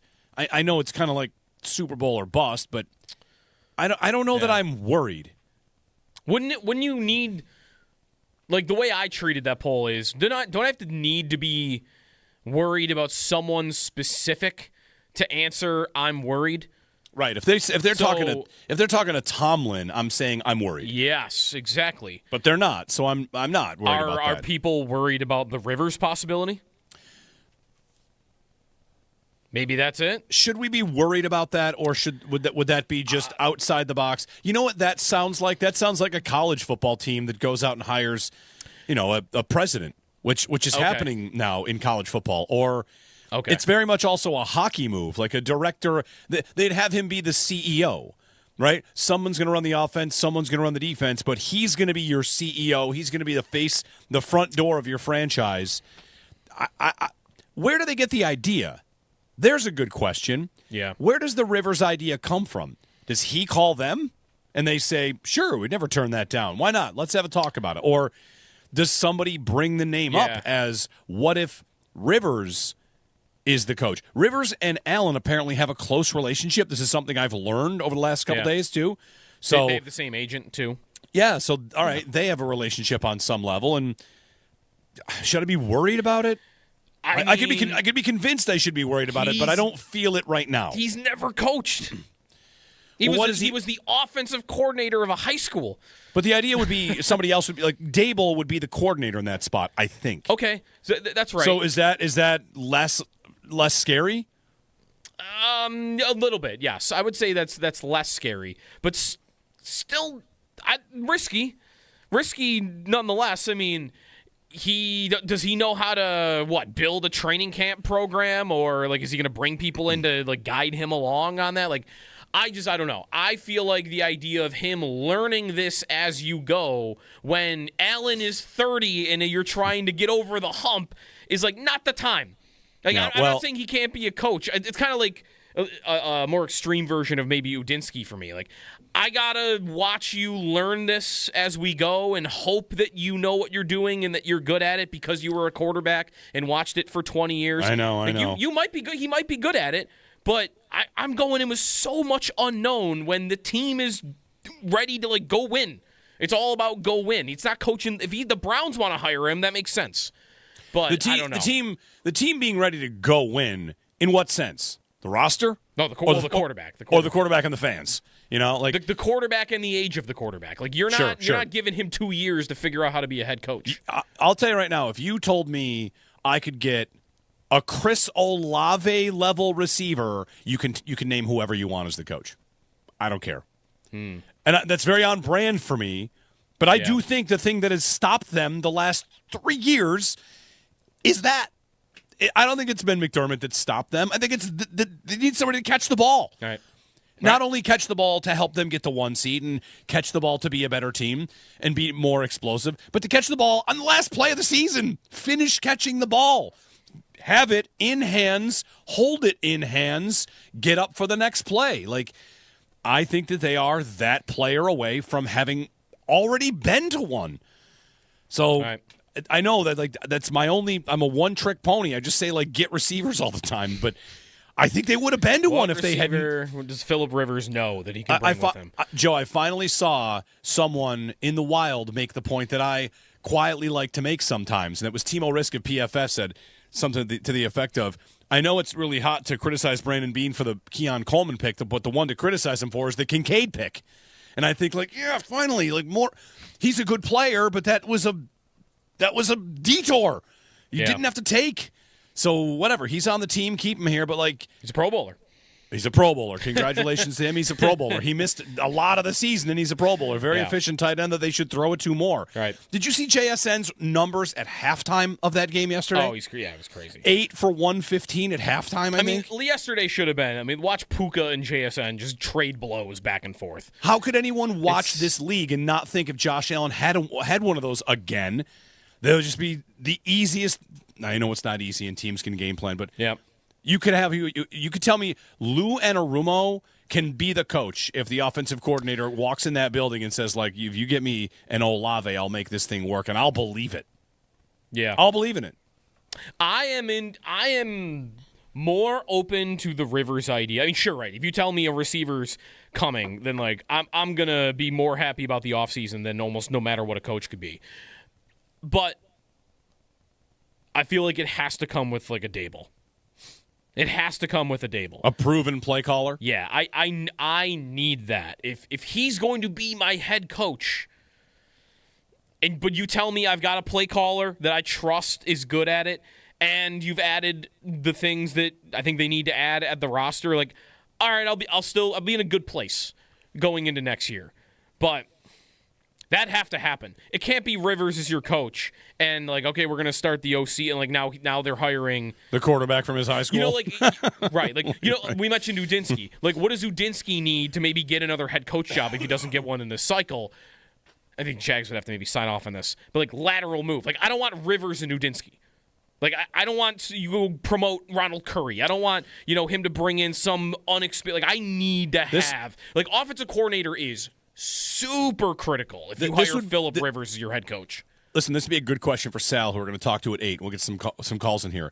Because Bobby Babbage got head coaching interviews, right? With the Dolphins, I think, last year. Or he was about. Okay.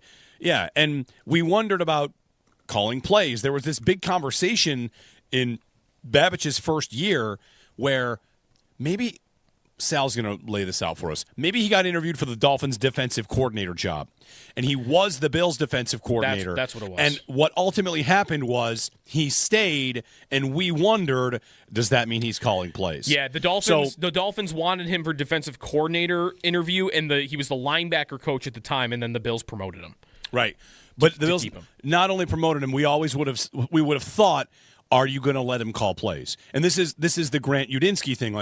If the Bills were to call and say, we'll make you our OC and you can call plays under Phillip Rivers, again, we're piecing this together, would the Jags then have to say, we're going to let him call plays, right? Because it is a lateral move, but if you're a coordinator that is under an offensive play caller, what are you supposed to do? You eventually got to go somewhere and call plays. So... All right, we'll get more calls in here. I think it's interesting. Rivers with somebody else. I mean, how's Davis Webb any different than Udinsky? Is he? He's a guy he is. Other than he has an Allen relationship. That's the difference in terms of the risk to me, it's the same because it's bright mind, young guy, could go really well, could be great at it. I just haven't seen the play calling aspect yet. Yeah. So for me, those two are very, very similar. Rivers feels different just because it's more about, I don't really know what it's about. I guess it is about the CEO part of it. He also is 15 years older than Davis Webb and Grant Udinski, by the way. Mm-hmm. He's a leader of men, right? We think? Yeah, like the finger quotes, the players, like you got to find one of those. The players would probably love it, right? I think. Or would they think it's a joke? They probably would love it, right? He's a Hall of Fame or soon-to-be Hall of Fame I mean, maybe he makes the Hall of Fame while he's Bills head coach. He would be like as high-profile, a respected name you could – like, would they respect Rivers more than they would respect Udinski going in? Or it's a great question. They might actually, because they all know who Phillip Rivers is. And there's something that I just like to point out how often we don't know this, and I don't know either. McVay, when he got the job, was some young hotshot coordinator, and listen to Andrew Whitworth talk about McVay sometime. The first time he walked in a room and met with that guy, he's like, I'll follow that guy. Like, right away. I don't know, does Grant Udinski have that same kind of gravity? I don't know. But McVay, people say that he has it right away. Doesn't matter. Some young guy, what's he know about football? 5 minutes later, whatever you say, sir. Like, this guy's a genius, and he's going to have us in the right spot. More phone calls here. We'll get some in. Bobby in Niagara Falls. Bobby, good morning. Hi, guys. I can't tell. Did Jeremy step out of the studio, or am I hearing Jeremy right now? I'm here. He's there. Okay. You had before I ask my question, I want to let you know that I got to meet Howard Simon. I and my group were inducted into the Niagara Falls Music Hall of Fame, and so when I accepted my induction, I sang Howard's praises over the microphone because he was the host of the Hall of Fame event. Wow. And I said that he was a great analyst and a great sportscaster, and I got to talk to him after the event.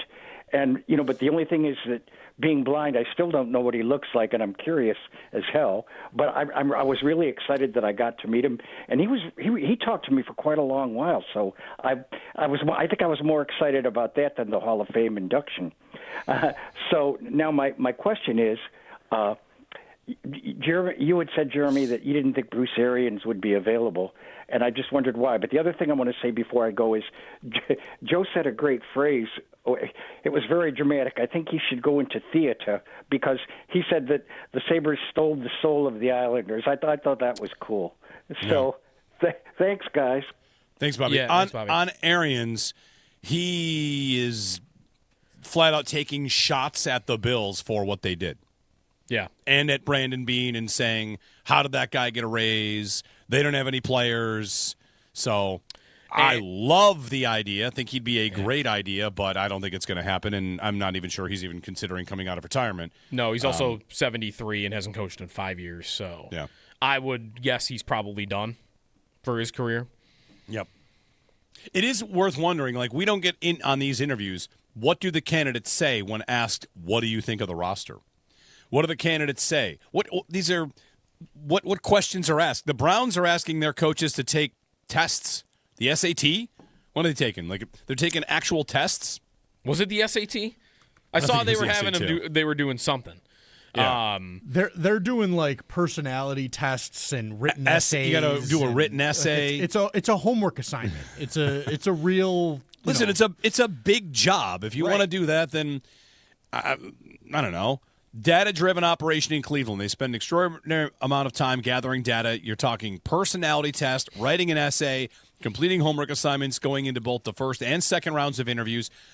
They're probably getting mocked for this a little bit, I'll say, right? Fine. Yep. When you draft a player in the third round, you go through extensive interviewing and asking them questions about their lives. You can't do that for a coach, too? All right. I'm not allowed to do that for the coach? I would love to be a fly on the wall as the Browns ask Bill Belichick to take the SAT for them. Yeah, it's not. It's a little weird. How long does the SAT take? It took like 4 hours, right? 3 hours? I don't remember. It's a little strange. Are the Bills having them do that? The Bills are having an interview. I mean, I brought up the idea of having them, I'll play Madden and you tell me what they should do in this game situation. Yeah. So there's probably some quirky stuff that everybody does. So Grant Udinsky's been doing Browns homework because if you get through to the second round, you have homework for the Browns. And like, legit. Yeah.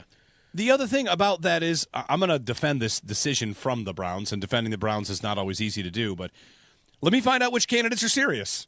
Yeah. The guy walks in and thinks, I'm too good for that. I'm too good to take your test. It's like, okay, that's fine. We're going to hire somebody else then. I mean, like from Miracle, just taking the test is the test. Yes. Your right. score doesn't actually matter. Will you actually take the test? You have to show up and say, I'm going to do what it takes. I'm going to be detail-oriented. I want this job. Homework? All right. I'll get a look at this, and I'll have it back to you in a couple days. Just, show us that you're going to invest as opposed to just trying to climb a ladder for a job and trying to take advantage of an organization that probably feels like it thinks it can be taken advantage of. 803-0550. Next up, we'll go to David in Cleveland. Hey, David. Hey, good morning, guys. What I want to start off with, first thing is watching those games yesterday, particularly the NFC game. It's the only game worth watching. Looking at those offenses, whoever they bring in as OC, I think the most important thing is two things. One is the scheme that they bring, and two, getting Josh's head straight. I think so much of watching the Bills offense, you watch the Bills offense all season, you watch those games yesterday, neither one of those quarterbacks has the physical talent that Josh Allen has. But the one common denominator between both offenses was everything looked simple. Everything with the Bills offense looked hard and chaotic. And you long for that. And, if you watch the players on both sides of the ball on offense, the weapons, JSN, I mean, that guy is just something to watch. And if this doesn't drive the point home that if you get a guy, you get support for Josh Allen, you put the right pieces around him, that Bills offense can look like the Seattle offense, like the Rams offense. And that's the overwhelming thing take home from those games. And then the second piece I wanted to bring up was, here's an idea for a defensive coordinator. I live here in Cleveland, Jim Schwartz. When the Bills had Jim Schwartz as their DC, the Bills' defense was good. I mean, what about bringing in Jim Schwartz to pair with whoever they bring in, particularly if you bring in a young offensive coordinator that's inexperienced, a guy in his 30s, you bring in a grizzled veteran like Jim Schwartz to buttress the defense. Yeah. But see what your thoughts are. Yeah, that's a name we've heard a couple times before, and I mean, we'll see where he ultimately lands. He's a mercenary, right? He just kind of bounces around, and he won't be a head coach again. He'll just pop into defenses and help fix them. He's the defensive coordinator for the Bills when they have who? Is that Mario? That is no. Yes, Mario, but it's Marone's last year. Yeah, early Mario, Jerry Hughes, Darius. Yep. To your point about the quarterbacks, and like this is not a point to defend Sean McDermott at all, but I want to point something out. You see Matthew Stafford's stat line in this game? Yesterday? Yeah. It was pretty darn good, wasn't it? 374 yards and 3 touchdowns. Yeah. Where's my defense? The Seattle Seahawks fans shouted. Right? Best defense in football. What happened? Should 27 be enough? 27 should be enough. Like I feel compelled to say you have to see the game. 27 points against the top-ranked defense, 374 yards passing, 3 touchdowns. How did they win? They scored. Yeah. They got 31. They threw all over the place themselves. They threw to JSN. They threw to Cooper Kupp. Like, they don't win with this incredible defense that they have without being able to throw it, and they threw it really well. Darnold had a great game, too. I mean, Darnold's stat line in this game, 346. Yeah. And 3 touchdowns. So, like, I know we watched the Bills' defense fall apart in the playoffs. Did Seattle's defense just fall apart in the playoffs, but they scored 31? Would you just call it falling apart if they lost 27-24? Mm-hmm. You might. They gave up 27, Joe, and they stopped the Rams at the 7-yard line in the 4th. Right. It's the best defense in football, Seattle, and still. So, I just want to be careful. I'm just not getting too hung up on having a defense But maybe if you have a defense in Josh, you feel like you're good enough. And they're going to need to get a defense, and, of course, they're going to have to get some weapons as well. 803-0550. Vote in our Twitter poll. What are you thinking about, this hire? Are you feeling good? Are you worried?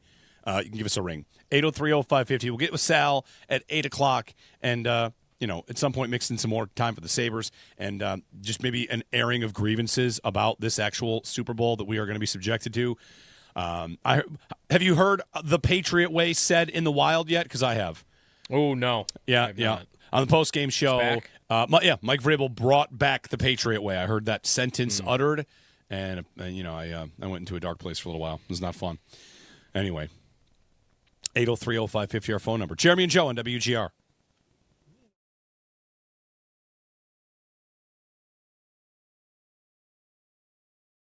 I'll try something on. Joe, I'll try something for you. Ready?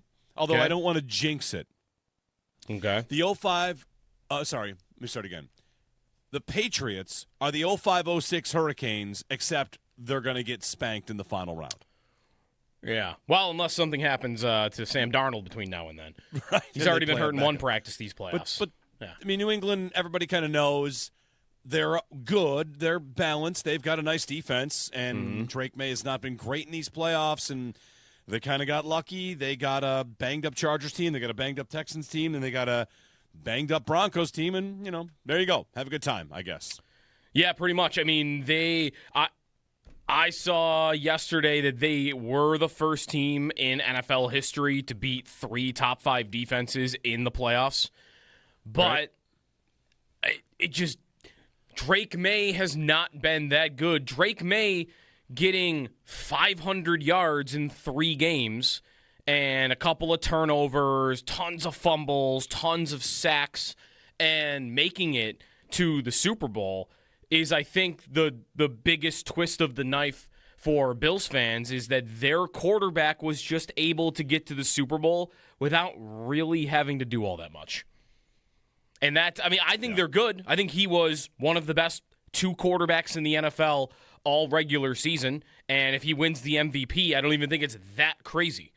But it getting the benefit of getting to the big game without having really put a signature performance on the field in the playoffs, I mean, that's a little bit of luck. And that's also, I think, part of the stat that I just read. It was 3 top 5 defenses. It was not 3 top 5 offenses. He never really got pushed to do that. I don't know if he would have been able to had he played the Bills. What would that game have looked like? Probably more offensive. Yeah. But it doesn't look good statistically for him making it to the Super Bowl.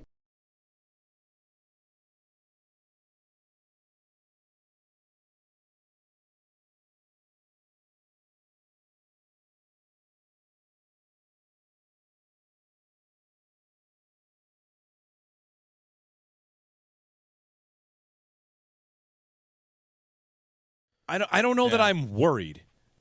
Wouldn't you need, like, the way I treated that poll is, don't I have to need to be worried about someone specific to answer I'm worried? Right. If they're talking to Tomlin, I'm saying I'm worried. Yes, exactly. But they're not, so I'm not worried about that. Are people worried about the Rivers possibility?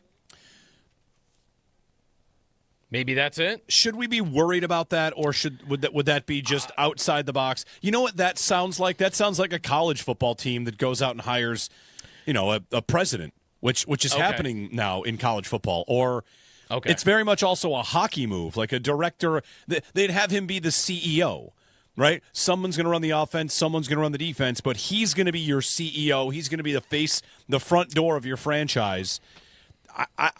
Where do they get the idea? There's a good question. Yeah. Where does the Rivers idea come from? Does he call them and they say, sure, we'd never turn that down. Why not? Let's have a talk about it. Or does somebody bring the name up as, what if Rivers is the coach? Rivers and Allen apparently have a close relationship. This is something I've learned over the last couple days, too. So they have the same agent, too. Yeah, so, all right, they have a relationship on some level. And should I be worried about it? I could be convinced I should be worried about it, but I don't feel it right now. He's never coached. He was the offensive coordinator of a high school. But the idea would be somebody else would be like Dable would be the coordinator in that spot, I think. Okay, so that's right. So is that less scary?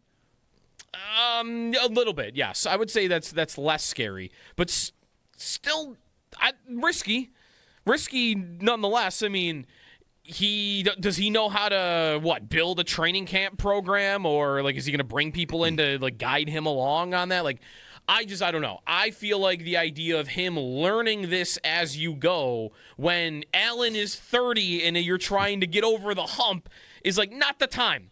Like, I'm not saying he can't be a coach. It's kind of like a more extreme version of maybe Udinsky for me. Like, I got to watch you learn this as we go and hope that you know what you're doing and that you're good at it because you were a quarterback and watched it for 20 years. I know. You might be good. He might be good at it.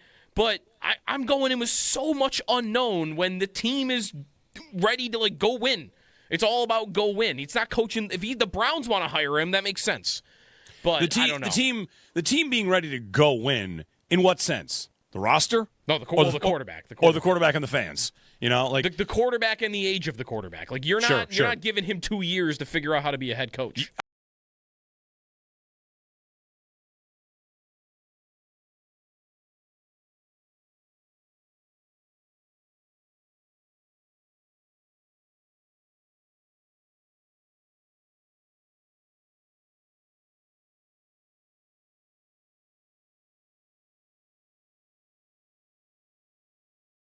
The Super Bowl is set. The Patriots able to outlast Jarrett Stidham and the Broncos yesterday 10-7. They win the AFC, and the Seahawks beat the Rams in a thriller 31-27 to win the NFC.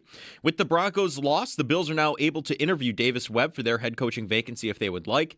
And since the Seahawks have advanced, Clint Kubiak still off the board until after the Super Bowl. Speaking of the Bills' coaching search, last week they interviewed Brian Daboll, Joe Brady, and Lou Anarumo. They're scheduled to interview former Dolphins head coach Mike McDaniel, but that did fall through. They did interview Colts quarterback Phillip Rivers, Grant Udinski, Anthony Lynn, and Anthony Weaver over the weekend. Dalton Kincaid also has been named to the Pro Bowl roster, replacing Travis Kelce. Around the NFL and other news on the coaching carousel, NFL Network's Ian Rappaport believes it's likely Sean McDermott will take a year off from coaching. The Packers hired former Cardinals head coach Jonathan Gannon as their defensive coordinator, and the Steelers have hired Mike McCarthy to be their head coach. Also, the Raiders conducting a second interview with Bills offensive coordinator Joe Brady for their head coaching position. The Sabres posted a shutout victory over the Islanders, 5-0 over the weekend. They put together a 3-game win streak now. Jason Zucker had 2 goals. Alex Tuch, Tage Thompson, and Rasmus Dahlin also scored. And Alex Lyon, of course, allowed 0 goals on 26 shots. There has been a trade. The Sabres have acquired defenseman Gavin Bayreuther from the Carolina Hurricanes in exchange for forward Victor Nuchev. And Bayreuther will be assigned to the Rochester Americans. They're in action tomorrow in Toronto against the Maple Leafs, with puck drop set for 7 o'clock. That's your Paddock Chevrolet Sports Update. Paddock Chevrolet, celebrating 90 years of being your hometown dealership. I'm Joe Cali for WGR Sports Radio 550.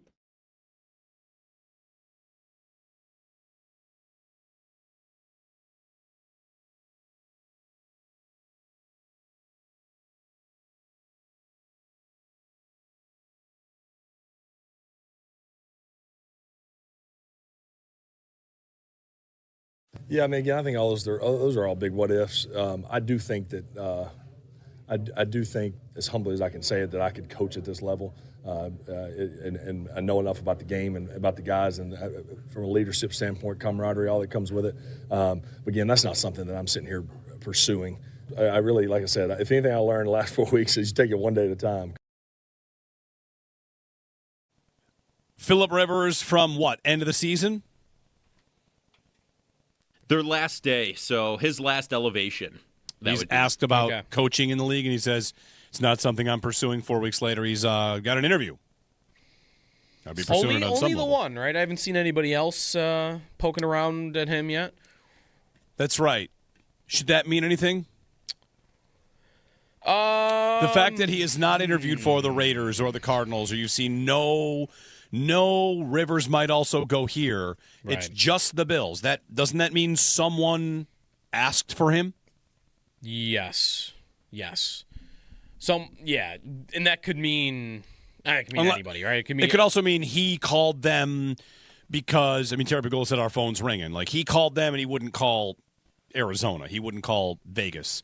Like, I'm not here to rebuild, but I'm here to, I see a team that's close. Maybe I can make a difference. Maybe we'll find out in time. Jeremy and Joe, good morning. 803-0550, our phone number, a snowy Monday. Patriots and Seahawks to the Super Bowl. There it is. It is a better entertainment potential than if Stidham had made the Super Bowl. Yes. Right? Yes. I feel it's more – I still think Seattle could beat them badly, but you could get a game. I mean, May was incredible during the regular season. And do we want a game? Imagine New England actually winning it. Because now we're at, like, all it takes is a stupid game, and they win another one. It would be insane. It'd be insane. How about? Are we at what's one more? I mean, I guess it's not like that because it's not Brady. But did you tear your hair out when Drake May's 4th and 1 sneak? Oh my goodness! Did not get the first down line, and they gave him the spot. It was not reviewed. It was not even virtually measured. They just the first down. First down. I didn't even think he was close. I looked away, thinking it was going to be, we're going to come back from commercial, and it's going to be Denver ball, and it's just 1st and 10. 1st and 10. Yeah, I don't know what, man. There was never an angle they showed to me where it was even, debatable. No. And, they didn't even really review it. They just went right on to the next play. That was bad. Where's your virtual measurement system now, huh? We need it. Not that it makes any difference. Yep.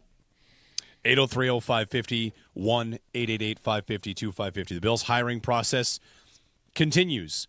Brian Dable, Lou Anarumo, Anthony Weaver, Anthony Lynn, Joe Brady. I think it's not Brady. Yeah, Brady, I would be surprised. In my Twitter poll, I wonder if, I'm worried it would include. So far, we've had unpopular candidates. Like, you wouldn't want McDaniel. I feel like I saw the most pushback on Mike McDaniel. And second might be Brady. Joe Brady. After that, I don't know. I throw my hands up. I think more people want Rivers than want Brady. Who wants Joe Brady as head coach? Is there anybody that wants Joe Brady as the head coach? Not me. I don't even know what the defense would be. The defense would just be that you want to have a good offense. And you want to keep the coaching staff together. As best you can. Yeah. But the only problem, and I don't know if this has to be a problem, if they keep Joe Brady and the rest of the coaching staff basically stays, then it's less of a change that things aren't good enough and more of a McDermottectomy, where you just cut out one guy. Right. And do they feel like that's what they needed to do, was cut out one guy? Maybe. I mean, it would be very clear if that's the direction that they went. Yeah. Very clear. I don't know. Man, the way he ran the offense, I can't see anybody thinking that is the way forward. That's the way that we need to continue to do it. With everything being at the line of scrimmage and running the ball being the lead. Maybe they continue that, but we're going to lead the league in rush attempts and how much we're running it, and every pass is going to be around the line of scrimmage. I hope they don't think that. I hope that they are feeling more of a we need someone that's going to come in here and reshape it a little bit and maybe find some in-between between the air raid pass offense that we used to have and the run-heavy line of scrimmage offense that we have now, and find some happy medium in the middle. Even if Dable came back. I mean, Dable's not going right back to what he was running before, right?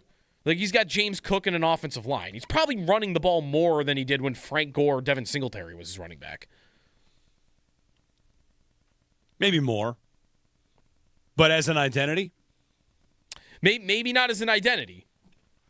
That's why, middle ground. There's got to be a middle ground between the offense they just ran and the offense that they used to run.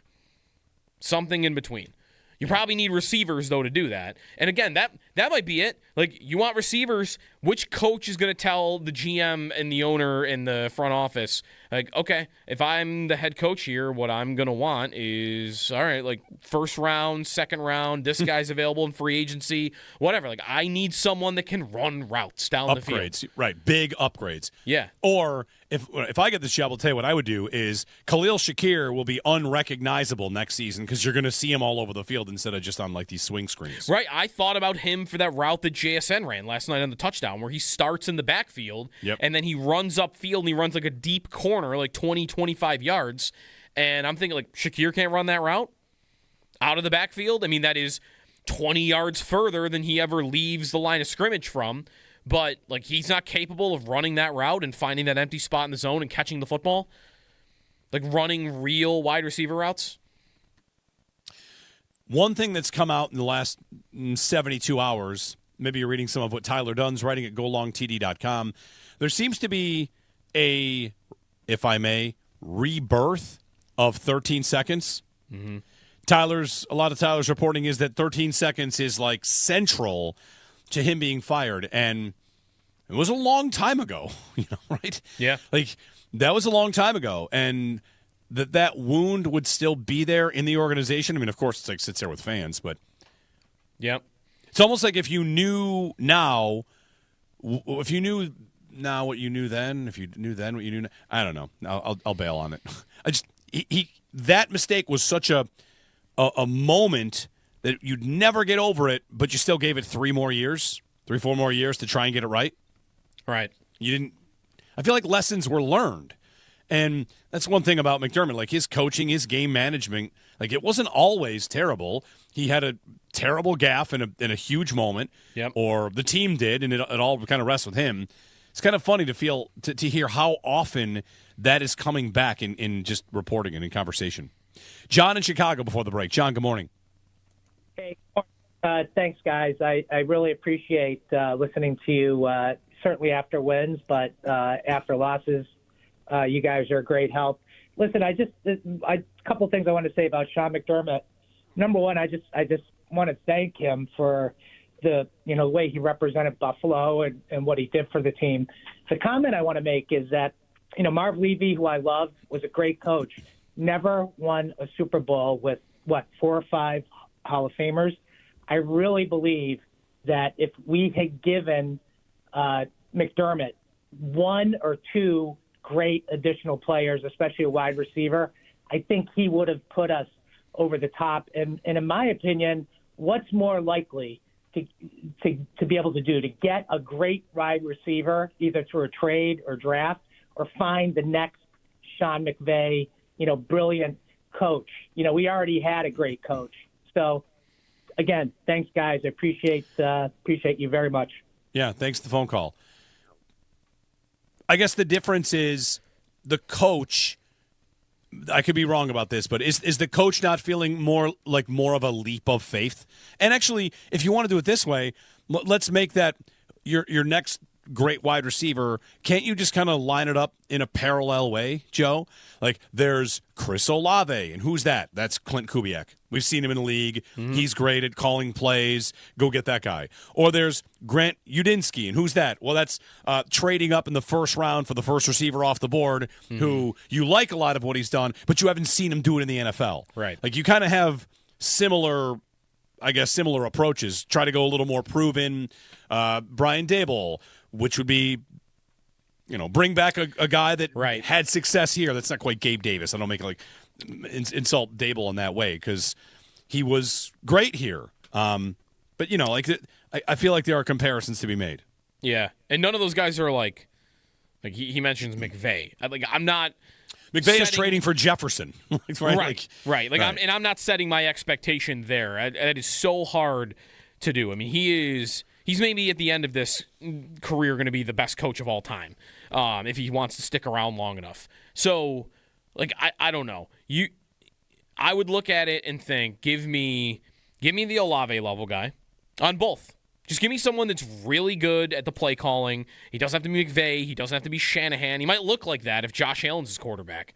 But someone that runs that style of offense, that comes from that tree, or just anything on the play calling. Like something consistent that can get them to be a well-rounded offense that, they can run it and, they can do the short stuff, but that they also have that element of the explosive play.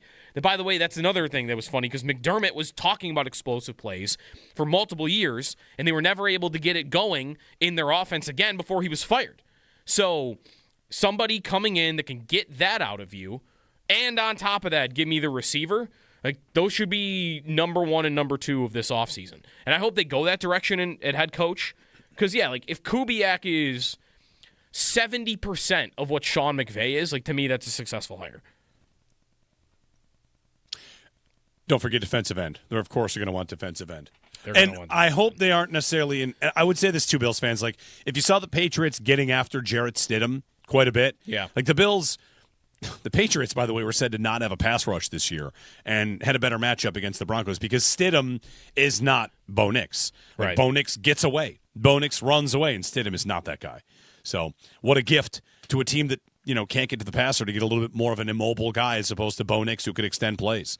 If Nix plays, you think they beat New England? Because I think they probably do.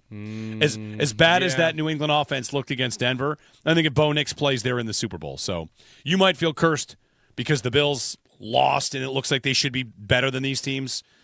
I saw yesterday you point out that, going into the playoffs, you said Bills and Jags, 2 best teams, and I kind of still feel the same way. Yeah. I think they probably are. Both these teams could be, wishing something different happened. They played each other in the first round, and turnovers and bad calls. Which is another way it just fell for New England, right? Yeah. Those are 2 teams very capable of beating New England. They didn't have to play. They beat each other, and they didn't have to play either one. Yep. Right. Instead, they played a backup quarterback in the AFC Championship game, and that's good luck. 803-0550 to join us. Jeremy and Joe here on WGR.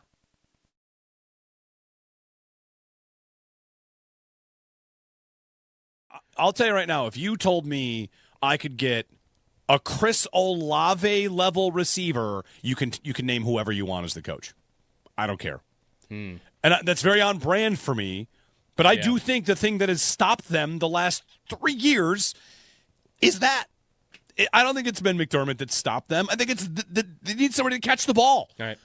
Not only catch the ball to help them get the 1 seed and catch the ball to be a better team and be more explosive, but to catch the ball on the last play of the season. Finish catching the ball. Have it in hands, hold it in hands, get up for the next play. Like, I think that they are that player away from having already been to one. So I know that that's my only. I'm a one-trick pony. I just say get receivers all the time, but I think they would have been to one if they hadn't. Does Phillip Rivers know that he can bring with him? Joe, I finally saw someone in the wild make the point that I quietly like to make sometimes, and it was Timo Risk of PFF said something to the effect of, I know it's really hot to criticize Brandon Beane for the Keon Coleman pick, but the one to criticize him for is the Kincaid pick. And I think, finally, more. He's a good player, but that was a detour. You didn't have to take. So, whatever. He's on the team. Keep him here. But, he's a Pro Bowler. He's a Pro Bowler. Congratulations to him. He's a Pro Bowler. He missed a lot of the season, and he's a Pro Bowler. Very efficient tight end that they should throw it to more. Right. Did you see JSN's numbers at halftime of that game yesterday? Oh, it was crazy. 8 for 115 at halftime, I think. Yesterday should have been. Watch Puka and JSN just trade blows back and forth. How could anyone watch this league and not think if Josh Allen had one of those again, that would just be the easiest. I know it's not easy and teams can game plan, but you could have you could tell me Lou Anarumo can be the coach if the offensive coordinator walks in that building and says, if you get me an Olave, I'll make this thing work, and I'll believe it.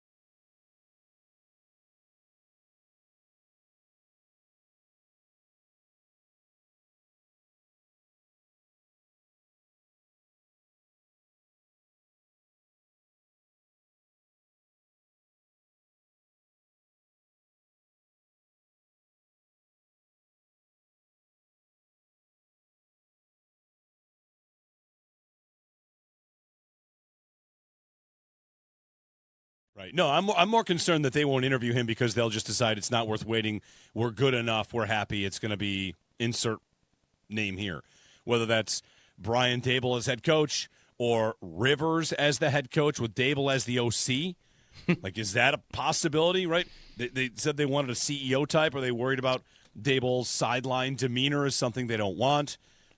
I am not eliminating Phillip Rivers as a possibility. Rappaport keeps talking like it's a real thing. nobody's really like, oh, this is just a courtesy interview to get his coaching career going. I don't know. Doesn't it kind of feel like when Josh McCown was getting interviews a couple of years ago, though, and everyone was like, oh, he's a real candidate. And where is he now? Like, he never got a head coaching job, and he's, a quarterback coach? Like, I feel like that's more likely for Rivers. This is, I want to get into coaching. Let's have a conversation. Head coach, yeah, maybe at the end of it, it's too early, and let's bring you onto the staff. Let's make you quarterback coach. Let's make you offensive coordinator without calling plays. I don't think you move across the country away from your 10 kids or pick up and move your 10 kids to be a quarterback's coach. Like, I just don't think you do that. Well, does he want to be a coach or not? He interviewed for the job, so I think maybe.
Gets lost in this when you look at the schematics and the X's and O's and what it means in the big picture when you've got a big time X receiver.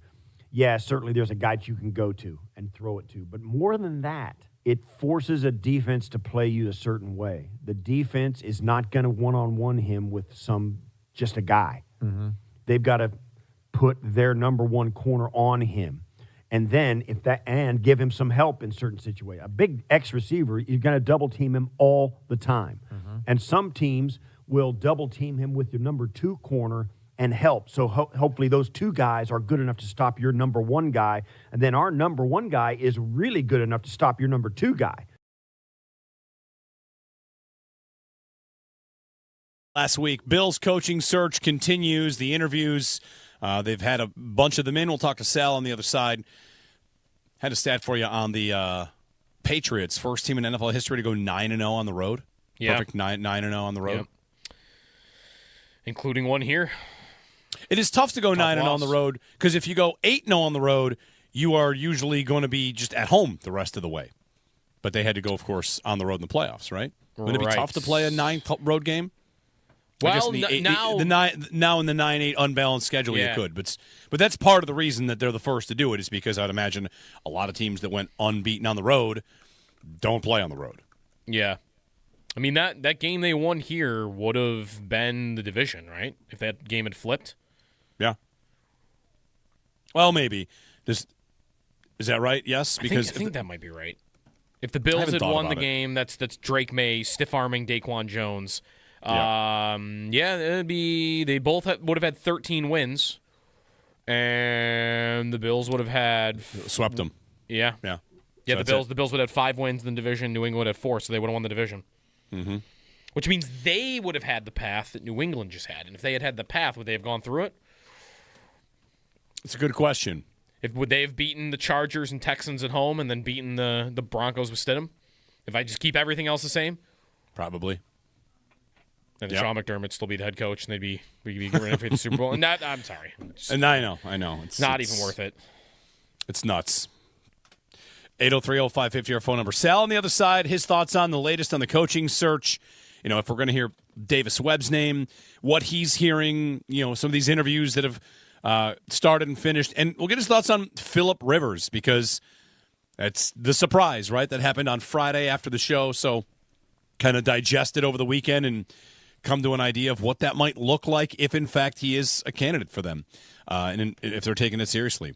803-0550, Sal, and your calls here on a football Monday, a bit of a morning football Monday on WGR.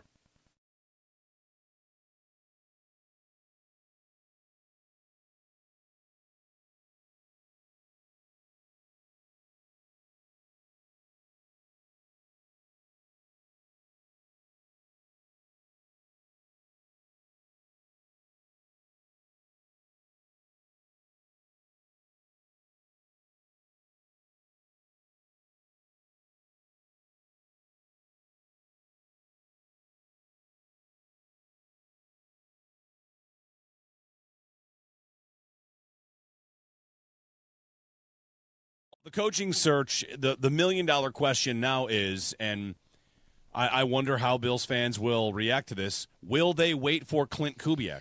Because they will have to wait 2 weeks. He can interview with other teams. He can interview with the Raiders, who have already interviewed him once, right? Yep. He can continue to interview with the Raiders. He is not allowed to, the Bills are not allowed to, interview a candidate on a playoff team until the playoffs end for that team. So it kind of lines up where if you want Clint Kubiak, you got to wait until after the Super Bowl to have the conversation. And I am not optimistic that the Bills will wait. Yeah. Would they not know, though, somehow back channeling? Like, why wouldn't they wait? They don't want to wait because they don't want to lose the other candidates in case something happens? I don't even know what back channeling would do. This is not just it would it's confirm not signing a guard. This is you want to talk to a candidate about your head coach, and you want him to meet with Josh Allen, and you want to get all the same level of job interview that you would have had for everybody else. You can tell him you're interested, and he could say, like, sounds great. The question is, the Bills can wait, and he might not sign anywhere, of course, because he's going to go to the Super Bowl. Yeah, I'm saying back channeling that he would definitely take this job if you waited for him, and not go, okay, we're going to wait 2 weeks, and then we talk to him, and then he goes, yeah, you know what? Living in Las Vegas, Brady's the owner, and I get the number 1 pick. I might want to do that instead. I'm more concerned that because you wait 2 weeks and then he's not available to you, and now I'm starting back at scratch, and I'm going back. I'm hoping somebody is. Maybe I'm getting Phillip Rivers because I'm hoping somebody is still available.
The Super Bowl is set. The Patriots able to outlast Jarrett Stidham and the Broncos 10-7 and win the AFC. The Seahawks beat the Rams in a thriller, 31-27 to win the NFC. With the Broncos lost, the Bills are now able to interview Davis Webb for their head coaching vacancy if they would like. And since the Seahawks have advanced, Clint Kubiak is still off the board until after the Super Bowl. Speaking of the Bills coaching search, last week they interviewed Brian Daboll, Joe Brady, and Lou Anarumo. They were scheduled to interview former Dolphins head coach Mike McDaniel, but that fell through. They did interview Colts quarterback Phillip Rivers, who now is withdrawing from the running, per Diana Rossini on X just moments ago. They also interviewed Jaguars offensive coordinator Grant Udinski and other names, Anthony Lynn and Anthony Weaver as well. Dalton Kincaid has also been named to the Pro Bowl roster, replacing Travis Kelce. Around the NFL and other news on the coaching carousel, NFL Network's Ian Rappaport believes it's likely that Sean McDermott will take a year off from coaching. Packers have hired former Cardinals head coach Jonathan Gannon as their defensive coordinator. The Steelers have hired Mike McCarthy to be their head coach, and the Raiders are conducting a second interview with Bills offensive coordinator Joe Brady for their head coaching position. The Sabres posted a shutout victory over the Islanders, 5-0 over the weekend, and they put together a 3-game win streak now. Jason Zucker had 2 goals. Alex Tuch, Tage Thompson, and Rasmus Dahlin also scored.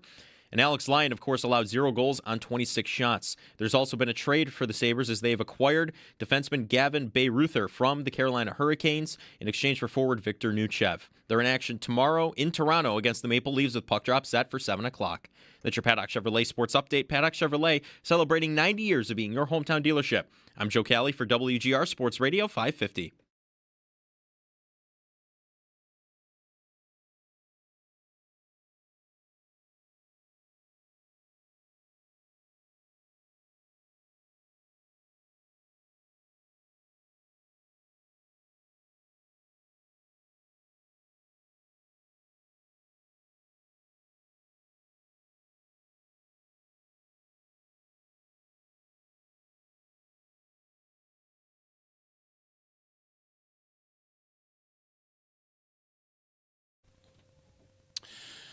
All right, Sal Capaccio joining us here on WGR. Phillip Rivers out.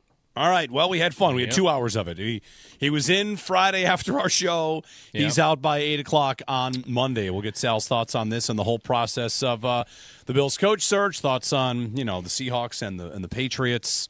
But Rivers out. Is he ducking out because he knows they're waiting for Kubiak? Just a thought?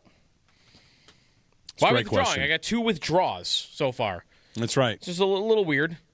Or he thinks it could be different for each person. Let's bring Sal in. I mean, for Rivers, it could just be, I took an interview and talked about it, and that's interesting, but it's a major life change for a guy that's been retired versus a coach that is coaching all the time and wants to continue coaching. A lot of these coaches want to keep coaching. So, Sal, good morning. How are you today? Happy I don't know. It's kind of like a sour Monday, given that the Patriots are going back to the Super Bowl. Yeah, it is for sure. Good morning, guys. It's almost like the Rivers news never happened with you guys. Was when you were off the air, and then right when you come back on the air, it's kind of totally changed back to where it was before you went on the air on Friday. Pretty much, right? My thought on Phillip Rivers has always been, and I stated this on the air last week and on the podcast the other day, that I never thought he was a very serious candidate. You never know. These things can turn when you meet with someone. You're like, wait a minute, we love him. But to me, it was, hey, I know there's a lot of agent relationships that go on there. I believe I've read that he and Josh share an agent, and he, I'm sure, wants to coach at maybe a higher level. This is hey, my client's very interested in coaching. We'd love for you to meet with him. And the Bills, you know what? That's a really new idea. That's somebody out of the box. No harm in talking to that guy. Let's see. There's a relationship there. So I think both sides get something from it, right? Which is Phillip Rivers gets the interview experience. Because that's very important, I think, for people who want to climb up the coaching ladder. And the Bills get hey, let's pick the brain of somebody who, just played in the league, obviously, this year, but who is smart, has maybe some different ideas, and then you go forward. Now, him pulling out of I think it's probably what you said, Jeremy, which is, the guy has been coaching high school. He's got a lot of kids, as we know. He's got a pretty good lifestyle, I think it seems like, where he's pretty happy. So maybe he just decided, I don't want to have that upheaval. And decided after talking with his family that's the case. So, but we don't know until someone, talks to him about it. So, all right. So the Bills just, scratch him off the list. They've already interviewed 7 people. So that makes it 6 now that would still be candidates that they've interviewed. Yeah, the most recent interview yesterday, the Bills confirmed they spoke with and they interviewed Grant Udinski, the offensive coordinator of the Jacksonville Jaguars. Young, thought to be a really, really bright young mind. He's been with Minnesota last year with Sam Darnold, and that's there's a connection for Josh. Sal, as we're talking about this coaching search, there, to me, is a lot of focus placed on Josh. He's active in these meetings. He's a part of all of it. Diana Rossini reported that the Bills have Allen, not necessarily like he has the choice, but that he has some say in the matter, and he's part of the interview process. I also feel like a lot of Allen's gathering of information might be reaching out to friends. He can call, I don't know the rules on this, so you could tell me if it's against the rules to openly say it, but he can call Sam Darnold, who he's tight with, and just say, hey, what's the story on Kubiak? Or what's the story on Grant Udinski? Because Udinski was with Darnold in Minnesota last season. Yeah, sure. There's nothing wrong with, talking with people about people. The rules are only about, actually interviewing candidates, and speaking with them directly, basically. I haven't seen a lot of even things about agents, right? There's a lot of those relationships. And then let's remember, Jordan Palmer worked, I think up until a couple years ago with Josh Allen and Sam Darnold, and probably is very close with some of these other coaches and quarterbacks coaches and offensive coordinators and people, around that sphere, basically. So there's nothing wrong with that. I think, we know now because the owner said this and it's been reported, Josh Allen is going to have say in this hire. I have zero issue with that. When the Bills were not looking for a coach yet and the Ravens had fired John Harbaugh, I said Lamar Jackson should have say. Of course he should. He's the face of the organization. He's the franchise quarterback.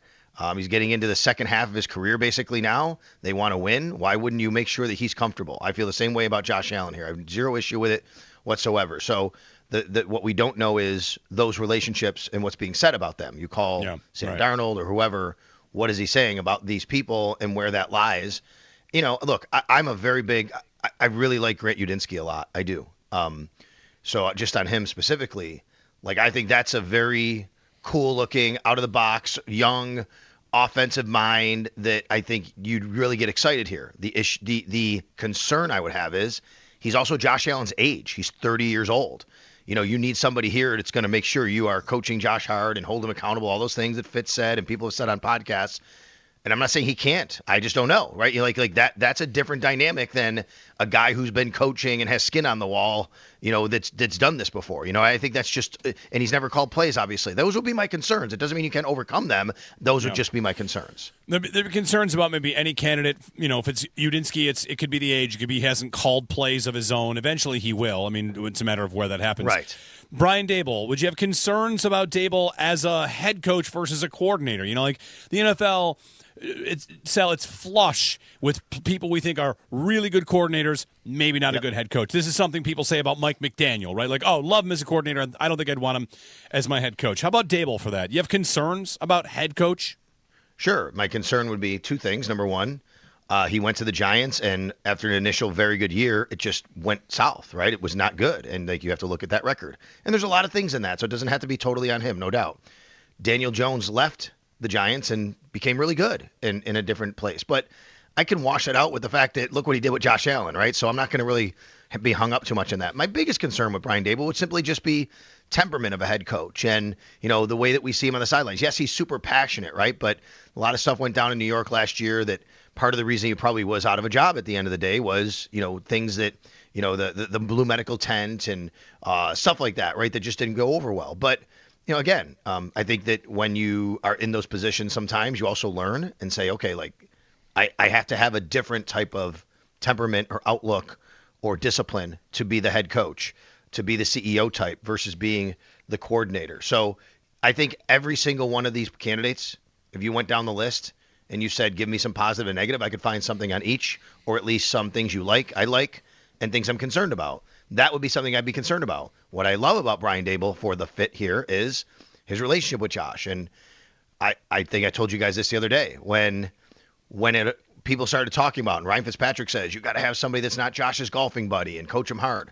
I've talked to people who've been around both Josh and Brian Daboll who would know and said, I asked, where does he fall into? Which category of that? Is he Josh's golfing buddy now, or is he Coach Josh Hard? And the answer I keep getting is, oh no, Coach Josh Hard. Brian Daboll he will love on his players, but he will coach them hard too. You know what I mean? Like he's that kind of coach. So I like that about him. So there's a lot of different things you have to weigh here. Yeah, that would almost, and we can get to some of the guys from yesterday, Sal, the Seattle guys and Denver. So Davis Webb's expected. There's already reports like they're expected to request an interview with him. I feel like that would be more of a concern on top of, like, you mentioned the things with Udinsky and the age and never calling plays before that would also be true of Davis Webb.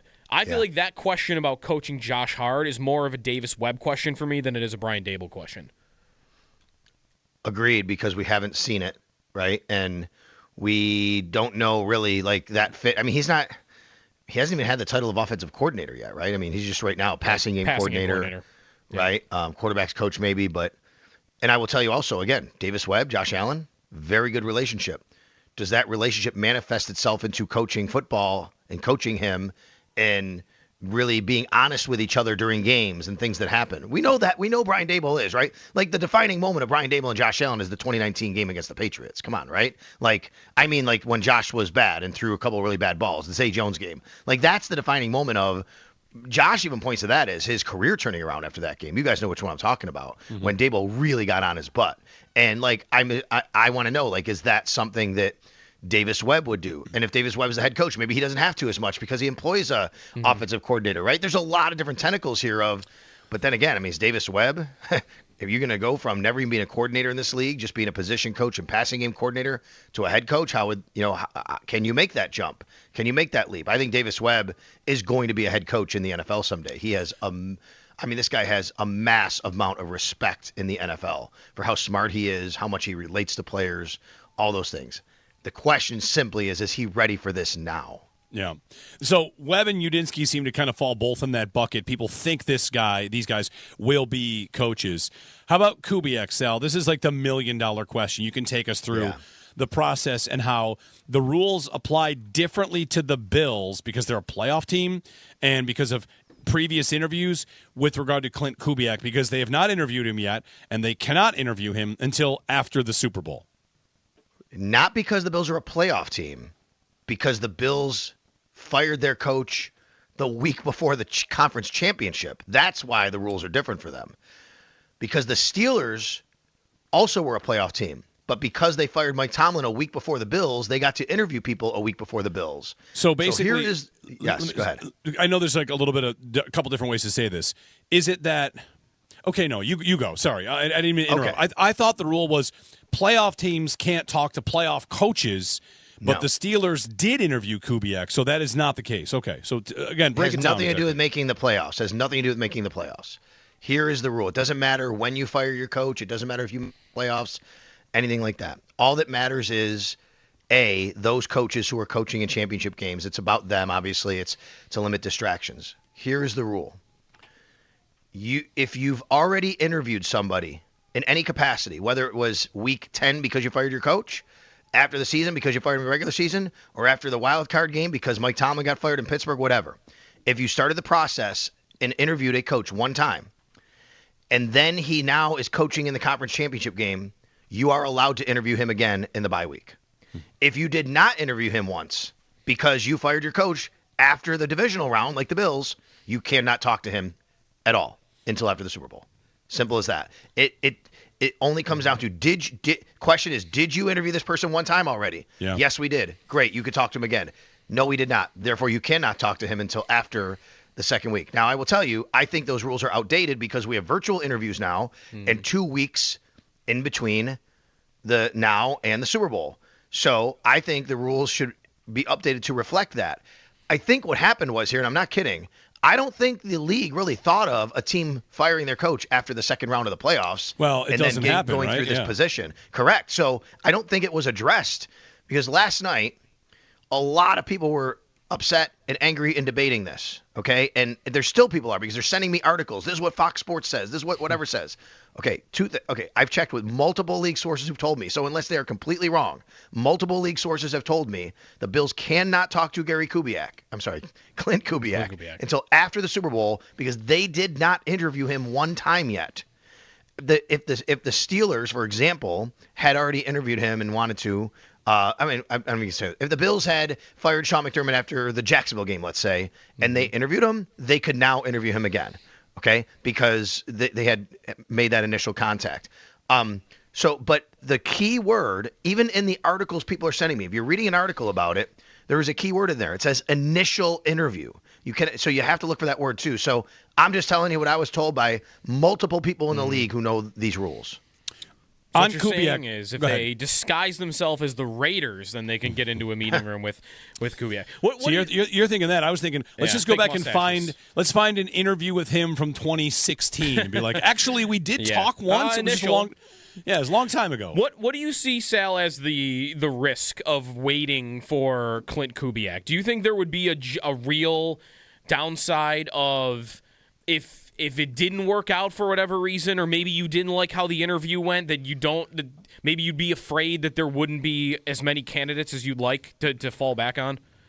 I do think that's one of them, right? I mean, teams don't have to wait on the Bills, right? If you're the Philadelphia Eagles, I don't think the Eagles have hired an offensive coordinator yet, right? They have not, I don't think, no. Okay, if you're Philadelphia Eagles, you need an offensive coordinator. And, Brian Daboll's out there, right? And you're like, hey, we really want you. And Brian Daboll's like, well, I want to be the Bills head coach. If you don't like what you hear from Kubiak in 2 weeks, and in that time period, the Eagles may go to Brian Daboll and say, we need a decision, dude. And he's like, you know what? I think Kubiak's going to get the job. So all of a sudden he goes to the Eagles. Then you don't like what you hear from Kubiak. Well, that's now 2 people down that you don't have access to, that you can't hire, right? So that's number one. But maybe more importantly, because, look, you have Josh Allen here. You can find somebody who really wants the job, I think. But, yes, people are starting to eat up jobs. I think that is part of it. The other part of it, Joe, is simply teams need to start their process of their offseason. They need to start having meetings. And more importantly, they need to start putting together staffs. If you the Bills are already behind hiring staffs. It's not just the head coach. It's the assistants. These assistants are taking jobs. They're getting coordinator jobs places. They're taking position coaching jobs somewhere else.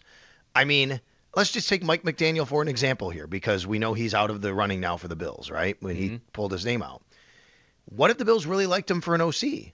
But because of waiting 2 weeks to have to talk to Kubiak, the Harriman, then all of a sudden, but in that time period, McDaniel takes a job with the Chargers, right? I just think it's the whole thing of waiting 2 weeks is tough. It doesn't mean it's impossible. Right. You can't find the right coach. But, man, you're really behind here to try to do it. No, because if you made him your head coach, you're going to care a lot who your defensive coordinator is. Yes. And right now, maybe you've got 15 names you like, and if you wait 2 weeks to hire him, maybe it's less about, who actually becomes your head coach. It's, I've got 6 of the defensive coordinator names down, or maybe it's less than that. Do you think he's worth it? By the way, in his own merit, when you watch Seattle's offense, when you watch them yesterday, has he been someone that has impressed you to that level where it's this guy's worth waiting?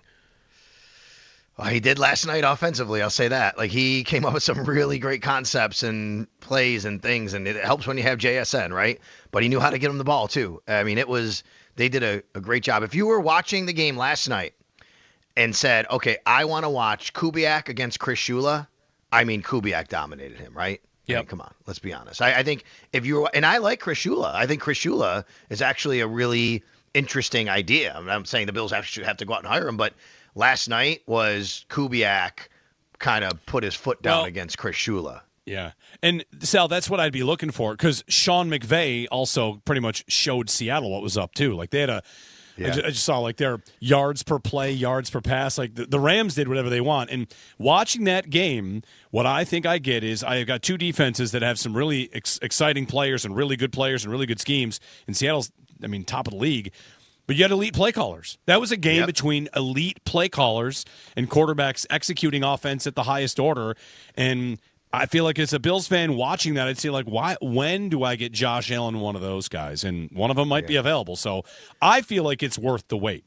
You fire your coach to decide to gun for the Super Bowl.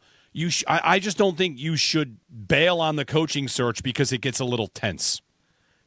Yeah, that's a good point. I know, and there's some stuff written now, and people saying the Seahawks are going to do whatever they can to keep him. Of course they are, right? He's a really good coach. Why wouldn't they do that?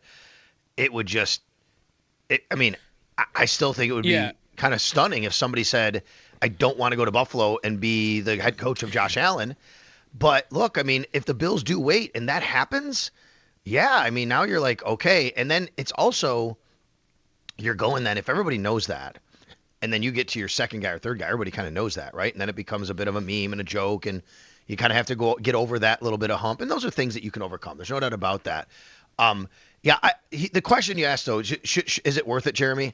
What we don't know is what he would be like as a head coach. Brandon Beane said to us last week, this job is more than a play caller. This is a CEO type job. And I agree with that. That's what the head coach has to be. So I just don't know like what he is. Now, he has great bloodlines, obviously. His dad won a Super Bowl as a head coach, and he was a coach for a long time. His brother is a coach in San Francisco. His other brother is a scout in Dallas. Like, this guy has been around football his whole life. You would think everything would point to that, like being able to do that, but we don't know that. Yeah. Let me ask also, like, I would imagine any guy that would come in, if it's Kubiak, whoever, they would want their own staff, their own guys. If you needed, like, is Bobby Babich still under contract with the Bills? They didn't fire the whole staff, right, Sal? Like, if they got to a point where we don't really love a lot of these candidates, hey, what about this guy? We've had him in the building for a couple of years, and we've liked some of the things he's done. Let's keep rolling with him. That would be an option? Yes, it would be. Now, Chris Tabor has already left the Bills. He's now in Miami. Okay. I honestly, I don't know this. I haven't found out yet. His contract could have been up, but honestly, it reads to me more like, hey, I came here to coach with Sean. He really wanted me. I've done a lot in this league. I know he has a house in Florida, Chris Tabor. We've talked about it. He may have just said, hey, I have this opportunity. And the Bills said, that's fine. We'll find another special teams coach. Those things can happen. Bobby Babich, this is an interesting situation because if Bobby Babich, I'm assuming he is under contract and he wasn't fired, he's still sitting there waiting on who the next Bills coach is going to be. The new Bills coach comes in, and let's go back to the scenario we talked about earlier. All of a sudden, they get a guy later, and all these really good assistants he wants are drying up. He may say, hey, Bobby, I need you. You can't go anywhere. You're going to be my guy. Mm-hmm. Like, I want to, these players. You've been running the system. But Bobby Babich at the same time might be looking around going, hey, like, I want to be able to go and continue my coaching career. And what if the new guy comes in and doesn't want me? Where am I going to go? Right. Like, everything's all of those things. That's why this whole rule stuff is really tricky and interesting. Is this a Bills rule? You said this is outdated. Is this one of the ones that they had proposed? They wanted the entire hiring process moved till afterwards. Okay. Yes. Okay. Correct. Right. Correct. The Bills did propose a rule, but it was more about what Jeremy just said. Like, everything, hiring people should be waiting on, not while you're or interviews even. I think it was not like during the playoffs, basically. Right. Maybe after the championship games during the bye week. And this whole thing you've just laid out is the case for why you'd want it all. Like, why don't we just all move this so we don't have to go through this musical chair? It really is musical chairs. Like, who's going to be left out? Who's going to not have a job? Yeah. Who's going to get in? It's like a reality television show about coaching seats. And Jeremy, there's a really good parallel here with what's going on in college right now, right? It's all about the calendar. The college calendar. Look at Lane Kiffin, right? Yeah. And almost any coach that I've talked to, college now I'm talking, almost any coach or AD I've talked to, and I've talked with people about this over the last month or so, saying, hey, what do you think about this? Like, I don't know. I don't live in that space. And almost everybody said the calendar is the issue. The calendar is the issue, right? Like the portal, the recruiting, the team wanting to get their guy in place. Like, if you step back and try to look at it from everybody's angle, there's merit to all of it, right? Like, the team wants to get their guy there to recruit. Well, wait a minute, because the portal opens at a certain time, you got to have a guy there. Well, why can't we move the portal? Well, we move the portal, then we're messing with what's going on during the school year and only having time to do that. I don't know. There's a lot of different things, right? So anyway, I think this is the same thing on the NFL level pretty much. All right. Sal Capaccio joining us on the Western Hotline on the Bills coaching search, which goes into week 2. Thank you, Sal. You got it, guys. All right. Keep you updated as the news continues to come in. The news this morning, which Friday it was item after item after item, and today we've kind of started with Phillip Rivers no longer a candidate. He is pulled out of the job. So no Rivers, on to maybe adding Davis Webb today. We'll see if that comes down. People expect that quite a bit, so we'll see. Back to your phone calls, 803-0550 if you're nervous, what you want. And I want to get to one more thing about Allen in on these interviews and Josh Allen having a say. because I don't think many Bills fans have a problem with it.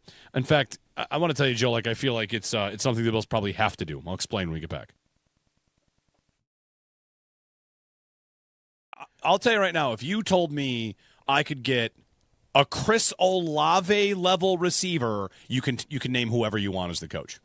I don't care. And that's very on brand for me. But I do think the thing that has stopped them the last 3 years is that. I don't think it's been McDermott that stopped them. I think it's they need somebody to catch the ball. All right.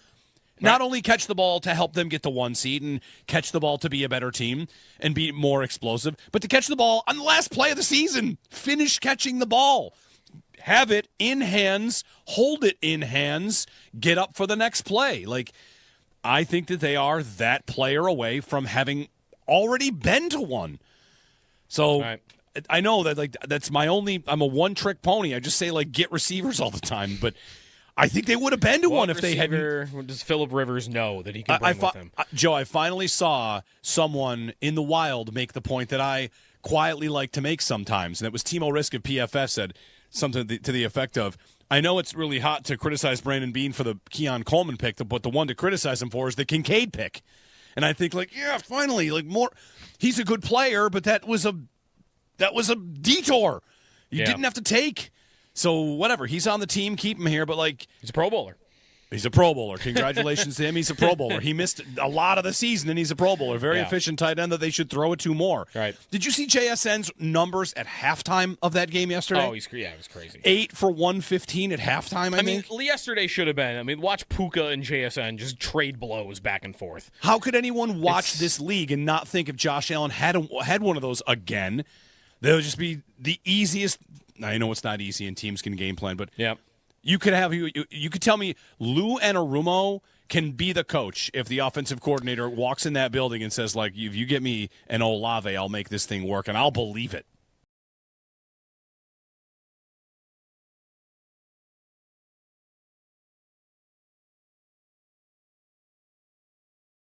The coaching search, the $1 million question now is, and I wonder how Bills fans will react to this. Will they wait for Clint Kubiak?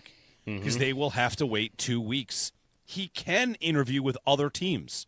He can interview with the Raiders, who have already interviewed him once, right? Yep. He can continue to interview with the Raiders. He is not allowed to. The Bills are not allowed to interview a candidate on a playoff team until the playoffs end for that team.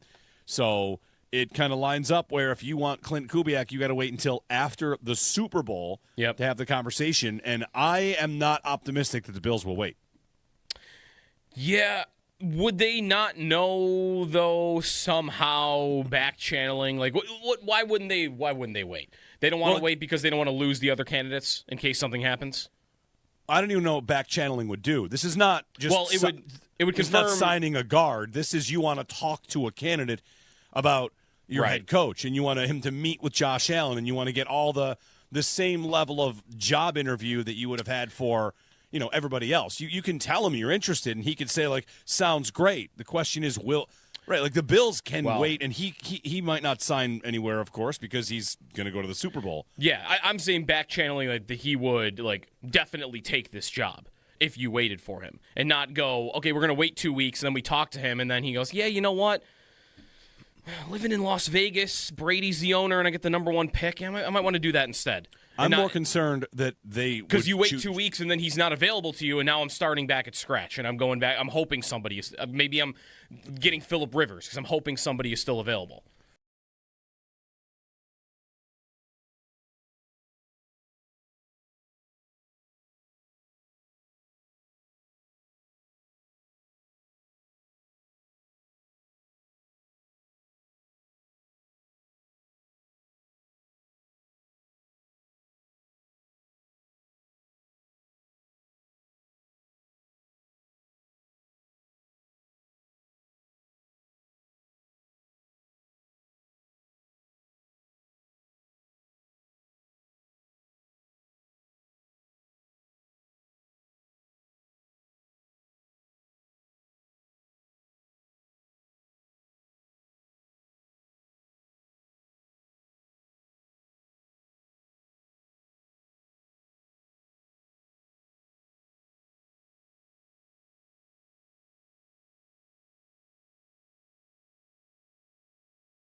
The Super Bowl is set. The Patriots able to outlast Jarrett Stidham and the Broncos 10-7 and win the AFC, and the Seahawks beat the Rams in a thriller 31-27 to win the NFC. With the Broncos lost, the Bills are now able to interview Davis Webb for their head coaching vacancy if they would like, and since the Seahawks have advanced, Clint Kubiak is still off the board until after the Super Bowl. Speaking of the Bills coaching search, last week they interviewed Brian Daboll, Joe Brady, and Lou Anarumo. They were scheduled to interview with former Dolphins head coach Mike McDaniel, but that did fall through. They did interview Colts quarterback Phillip Rivers, who now is withdrawing from the running, per Diana Rossini on X just moments ago. They also interviewed Jaguars offensive coordinator Grant Udinski, along with Anthony Lynn and Anthony Weaver. Dalton Kincaid also has been named to the Pro Bowl roster, replacing Travis Kelce. Around the NFL and other news on the coaching carousel, Ian Rappaport believes it's likely Sean McDermott takes a year off from coaching. The Packers hired former Cardinals head coach Jonathan Gannon as their defensive coordinator, and the Steelers have hired Mike McCarthy to be their next head coach. Also, the Raiders conducting a second interview with Bills offensive coordinator Joe Brady for their head coaching position. And the Sabres posted a shutout victory over the Islanders 5-0 over the weekend, put together a 3-game win streak now as well. Jason Zucker had 2 goals. Alex Tuch, Tage Thompson, and Rasmus Dahlin also scored. Alex Lyon, of course, allowed no goals on 26 shots. They're next in action in Toronto against the Maple Leafs with puck drop set for 7 o'clock. That's your Paddock Chevrolet sports headlines. Paddock Chevrolet, celebrating 90 years of being your hometown dealership. I'm Joe Cali for WGR Sports Radio 550.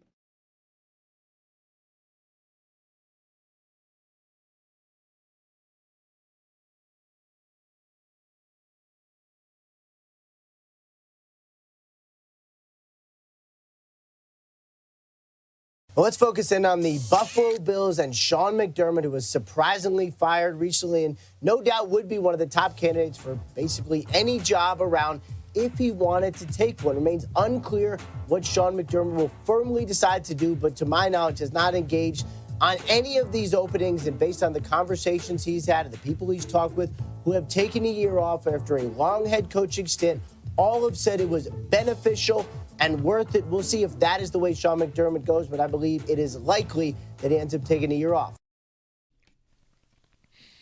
Ian Rappaport on McDermott. Sean Payton, Mike Vrabel, they took years off. Here's McDermott maybe taking a year off and getting into the start of a cycle as opposed to when it had already begun. So we'll see. It makes sense. I mean, the jobs available that aren't the Bills' job right now are not also that appealing, right? Like he would be taking the Cardinals, Browns, or Raider job. And maybe the Raider job is appealing just because of, the number 1 pick, and maybe you would like Mendoza enough. But who wants to coach in Arizona or Cleveland right now? Well, not just that, but if you're Sean McDermott, if you're a coach, like where did Peyton and where did Vrabel go? I mean, Vrabel went back home, so that might be a little different, right? And Peyton went to a team that, I don't know, did they draft Bo Nix in his first season? It's a little bit of a rebuild. Or no, he's there with Russell Wilson at the time. Sorry. Oh, yeah. He's there with Russell Wilson, kind of just goes to a franchise and tries to lift it back up. I wonder just if McDermott, quickly on this, and I want to get to a thought on Josh.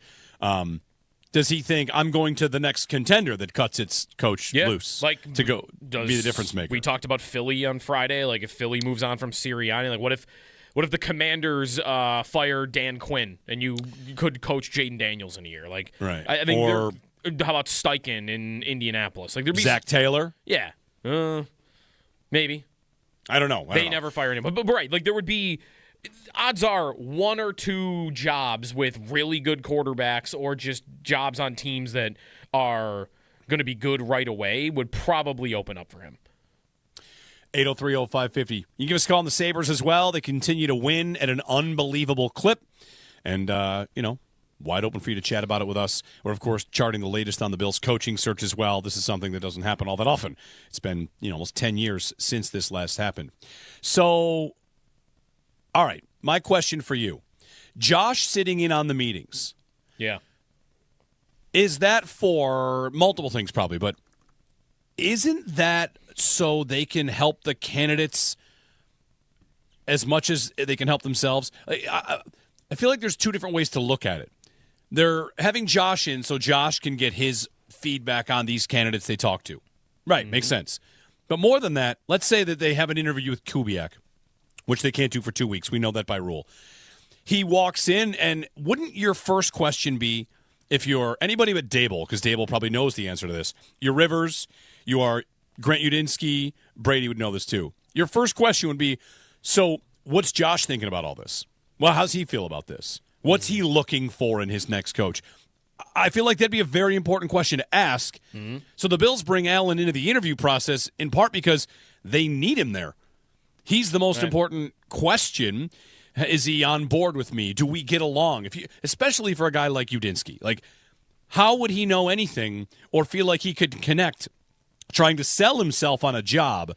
I've got Terry Pegula and some GMs and assistant GMs that maybe I don't know very well. And I'm going to convince them that their quarterback is going to like me and I'm going to make him. What I really want to do in that room of 7 people is connect with one guy, and that's the quarterback. Make him remember me. Make him fall in love with this idea so that when I leave the room, the guy they brought in is talking to them about, well, that you didn't. I mean, listen, guys, he made an impression on me. Yeah, that makes sense to me. That's why I thought any blowback, they're like, well, he's a player, why is he in the meetings, was very weird to me because it's not like he's making the decision on his own. And if anyone believes that, I don't know. Like, the fact that he's just going in and whoever Josh says, that's who goes. I mean, he'll have influence, but is his influence not at least as strong as Brian Gaines, who's in that room as an assistant general manager? Because really, right, like, I think there are 3 relationships that really matter the most for whoever that coach would be. It's the owner, it's Terry, it's GM, it's Brandon Beane, and it's Josh. Like, those are the 3 guys whose relationships matter the most to you. So why wouldn't you have all 3 of them in the room when, again, Allen's say is probably not going to be more than the other 2. I think the relationship matters as much or more.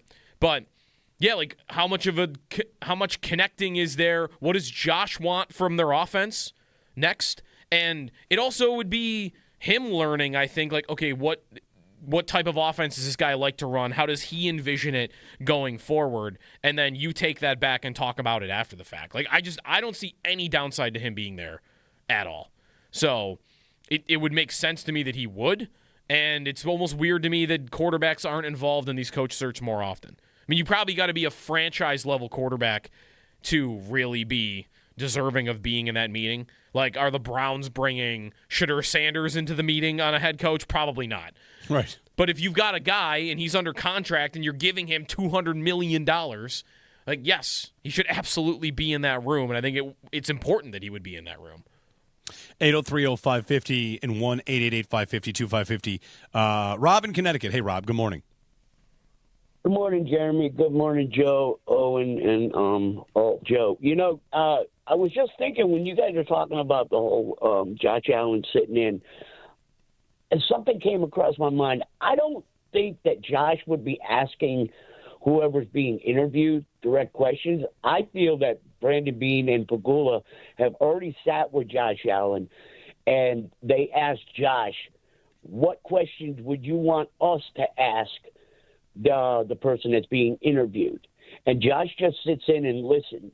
He might ask a couple of things personal, but I think he would actually run it through Brandon Beane and Pegula first. I think it's a great idea that Josh Allen sits in there.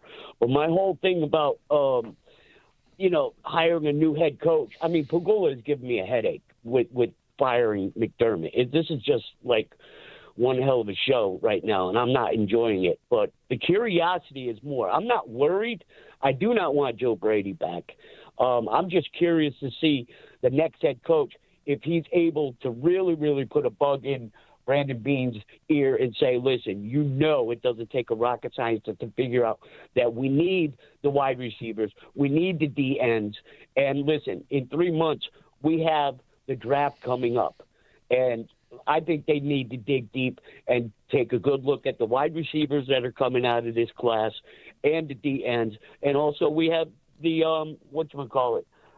the off season. I just want this head coach to really, really dig deep with Brandon Beane. I want them to work together. But like I said, with the whole Josh Allen thing, I think he's already asked the questions to Brandon Beane and Pegula. Give them input and have them ask the questions.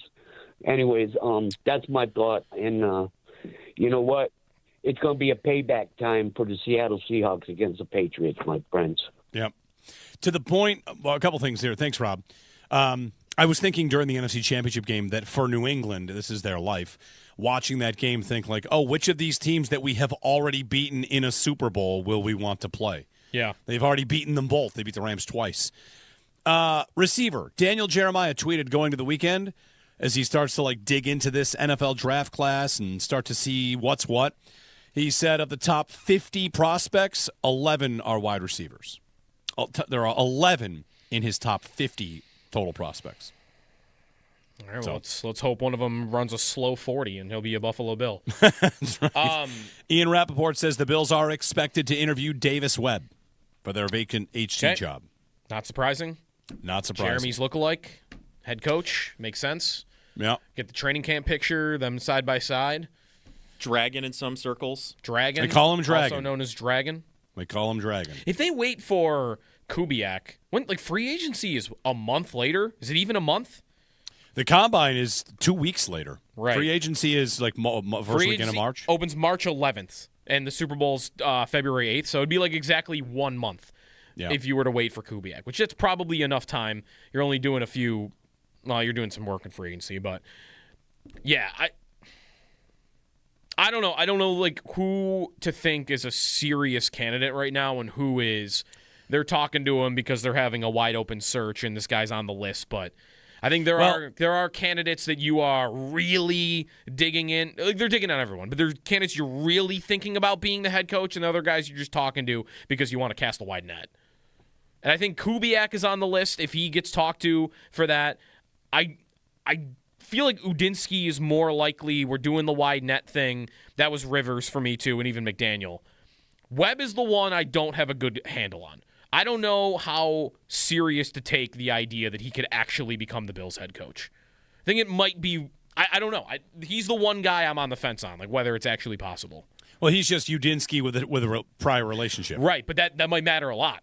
Sure. It might matter, him having that rapport with Josh. And Josh, as I said, I don't think he'll have the final say, but he will have influence. And if he is really into the idea of Davis Webb being the head coach, I do think that will matter. 803-0550, 1-888-550-2550. All hires probably come with some perception. If it ends up being Brian Daboll, you'll have people that think that was the hire from the start. It was always going to be that way. Mm-hmm. It was always going to land there. If it's Kubiak, that to me, I don't know. That strikes me like the hottest candidate of the group.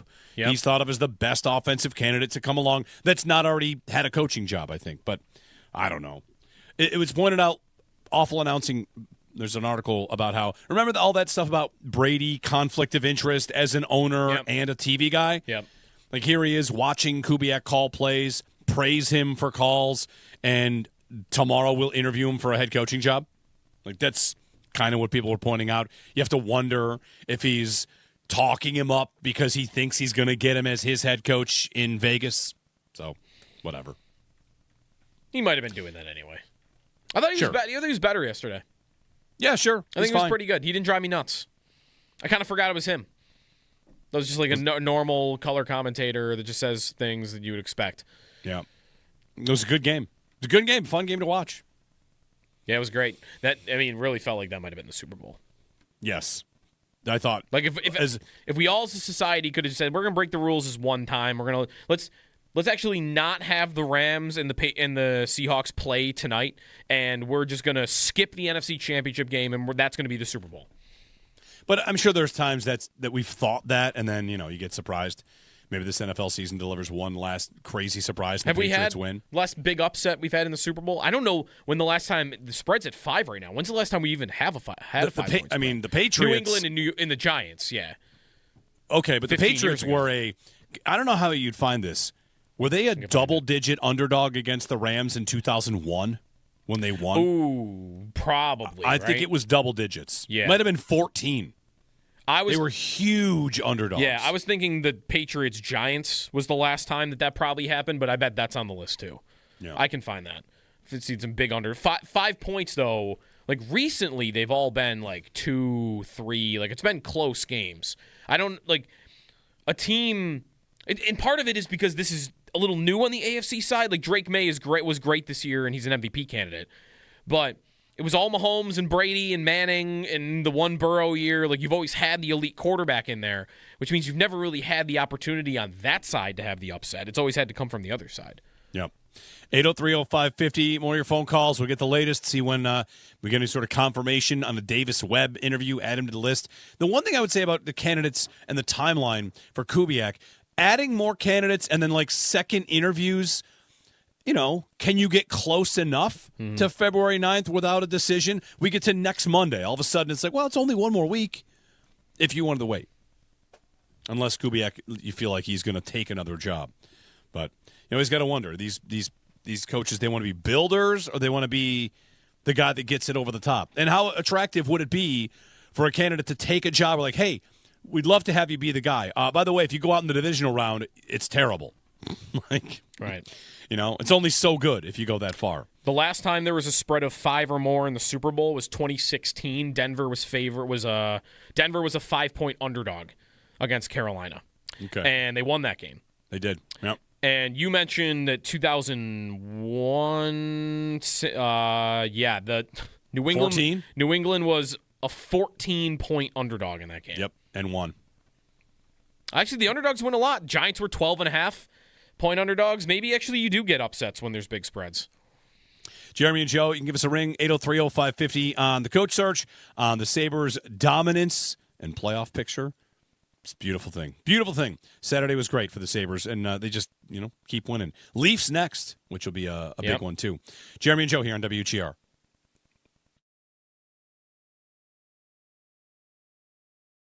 I don't know. I watch these games like a lot of you, thinking about the Bills and how it all relates and what you're supposed to do about it. But I also, kind of what you said. Not that it has to be one or the other, where you watch these games and think like, oh, wow, this coach did this.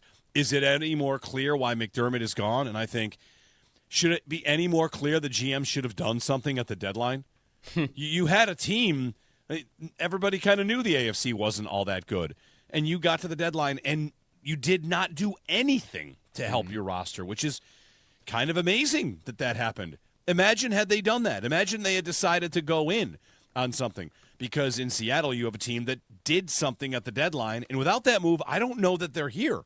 Right. That move made a difference in important games for them. It got them the 1 seed, right? Shaheed got that comeback rolling when they played the Rams in the regular season. If they don't win that game, then they're going to Carolina, and they probably win that, and maybe they're still getting there, but I don't know. The game happens in L.A. instead of Seattle if they make it to the NFC Championship. So what happens? I mean, it could have been different. So, and that move sparked that game to get them the 1 seed. Yep. And yesterday, I mean, right out of the bat, right? Like, he's just a great route right down the field. Like, the Bills don't have a guy like that. And I like the Brown-Beasley-Diggs comparison, although JSN might be as good as Diggs. Maybe even better. As good as Prime Diggs. Yeah, right. Like, he's that good. He is that good. Yeah, I don't know what to do about it. I'll try something on. Joe, I'll try something for you. Ready? Although Okay. I don't want to jinx it. Okay. The 05, sorry, let me start again. The Patriots are the 05-06 Hurricanes, except they're going to get spanked in the final round. Yeah. Well, unless something happens to Sam Darnold between now and then. Right. He's already been hurt in one practice these playoffs. But yeah. I mean, New England, everybody kind of knows they're good. They're balanced. They've got a nice defense, and Drake May has not been great in these playoffs, and they kind of got lucky. They got a banged-up Chargers team. They got a banged-up Texans team, and they got a banged-up Broncos team, and, there you go. Have a good time, I guess.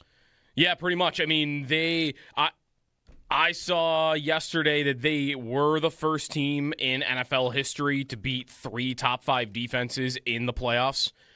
But it just, Drake May has not been that good. Drake May getting 500 yards in 3 games and a couple of turnovers, tons of fumbles, tons of sacks, and making it to the Super Bowl is, I think, the biggest twist of the knife for Bills fans is that their quarterback was just able to get to the Super Bowl without really having to do all that much. And I think they're good. I think he was one of the best 2 quarterbacks in the NFL all regular season. And if he wins the MVP, I don't even think it's that crazy. But it getting the benefit of getting to the big game without having really put a signature performance on the field in the playoffs, I mean, that's a little bit of luck. And that's also, I think, part of the stat that I just read. It was 3 top 5 defenses. It was not 3 top 5 offenses. He never really got pushed to do that. I don't know if he would have been able to had he played the Bills. What would that game have looked like? Probably more offensive. Yeah. But it doesn't look good statistically for him making it to the Super Bowl.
Diana Rossini reports that Davis Webb interviews this morning with the Bills. They get the first crack at Davis Webb.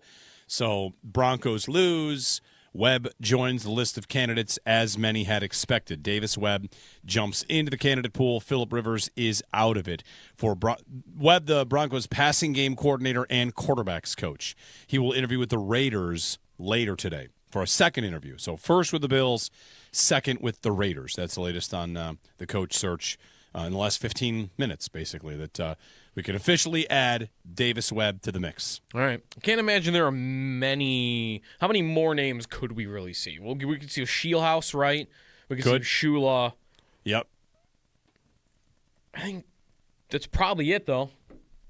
Right? Like, there's no one else obvious that I can think of that they would like definitely interview from either a team that was eliminated yesterday or from someone else. There's one more name, and this was it was widely reported that McDaniel pulled out or canceled.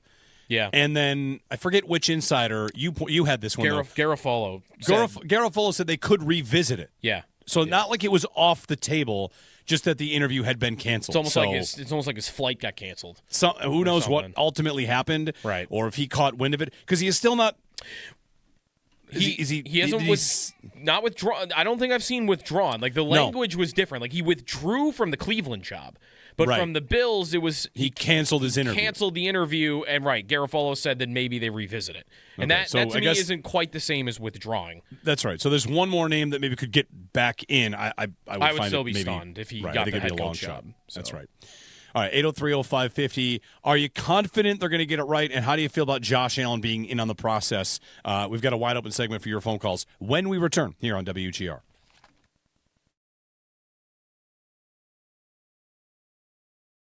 The coaching search, the $1 million question now is, and I wonder how Bills fans will react to this, will they wait for Clint Kubiak? Because they will have to wait 2 weeks. He can interview with other teams. He can interview with the Raiders, who have already interviewed him once, right? Yep. He can continue to interview with the Raiders. He is not allowed to, the Bills are not allowed to, interview a candidate on a playoff team until the playoffs end for that team. So it kind of lines up where if you want Clint Kubiak, you got to wait until after the Super Bowl to have the conversation. And I am not optimistic that the Bills will wait. Yeah. Would they not know though? Somehow back channeling, like what? Why wouldn't they? Why wouldn't they wait? They don't want to wait because they don't want to lose the other candidates in case something happens. I don't even know what back channeling would do. This is not just it would it's confirm not signing a guard. This is you want to talk to a candidate about your head coach, and you want him to meet with Josh Allen, and you want to get all the same level of job interview that you would have had for everybody else. You can tell him you're interested, and he could say, like, sounds great. The question is, like the Bills can wait, and he might not sign anywhere, of course, because he's going to go to the Super Bowl. Yeah, I'm saying back channeling that he would, like, definitely take this job if you waited for him and not go, okay, we're going to wait 2 weeks, and then we talk to him, and then he goes, yeah, you know what? Living in Las Vegas, Brady's the owner, and I get the number 1 pick. I might want to do that instead. I'm more concerned that because you wait 2 weeks and then he's not available to you, and now I'm starting back at scratch, and I'm going back. I'm hoping somebody is. Maybe I'm getting Phillip Rivers because I'm hoping somebody is still available.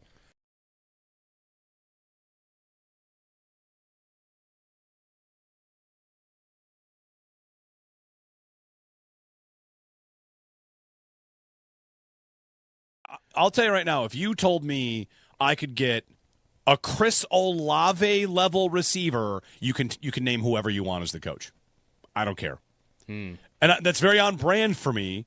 But I do think the thing that has stopped them the last 3 years is that. I don't think it's been McDermott that stopped them. I think it's they need somebody to catch the ball. All right. Not only catch the ball to help them get the 1 seed and catch the ball to be a better team and be more explosive, but to catch the ball on the last play of the season. Finish catching the ball. Have it in hands, hold it in hands, get up for the next play. Like, I think that they are that player away from having already been to one. So I know that that's my only. I'm a one-trick pony. I just say get receivers all the time, but I think they would have been to one if they hadn't. Does Phillip Rivers know that he can bring with him? Joe, I finally saw someone in the wild make the point that I quietly like to make sometimes, and it was Timo Risk of PFF said something to the effect of, I know it's really hot to criticize Brandon Beane for the Keon Coleman pick, but the one to criticize him for is the Kincaid pick. And I think, finally, more. He's a good player, but that was a detour. You didn't have to take. So whatever, he's on the team, keep him here. But he's a Pro Bowler. He's a Pro Bowler. Congratulations to him. He's a Pro Bowler. He missed a lot of the season, and he's a Pro Bowler. Very efficient tight end that they should throw it to more. Right. Did you see JSN's numbers at halftime of that game yesterday? Oh, it was crazy. 8 for 115 at halftime, I think. Yesterday should have been. Watch Puka and JSN just trade blows back and forth. How could anyone watch this league and not think if Josh Allen had one of those again, that would just be the easiest. I know it's not easy and teams can game plan, but you could tell me Lou Anarumo can be the coach if the offensive coordinator walks in that building and says, if you get me an Olave, I'll make this thing work, and I'll believe it.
The Super Bowl is set. The Patriots able to outlast Jarrett Stidham and the Broncos 10-7. They win the AFC, and the Seahawks beat the Rams in a thriller 31-27 to win the NFC. With the Broncos lost, the Bills are now able to interview Davis Webb for their head coaching vacancy, which they will be doing this morning, per Diana Rossini. And since the Seahawks have advanced, Clint Kubiak still off the board until after the Super Bowl.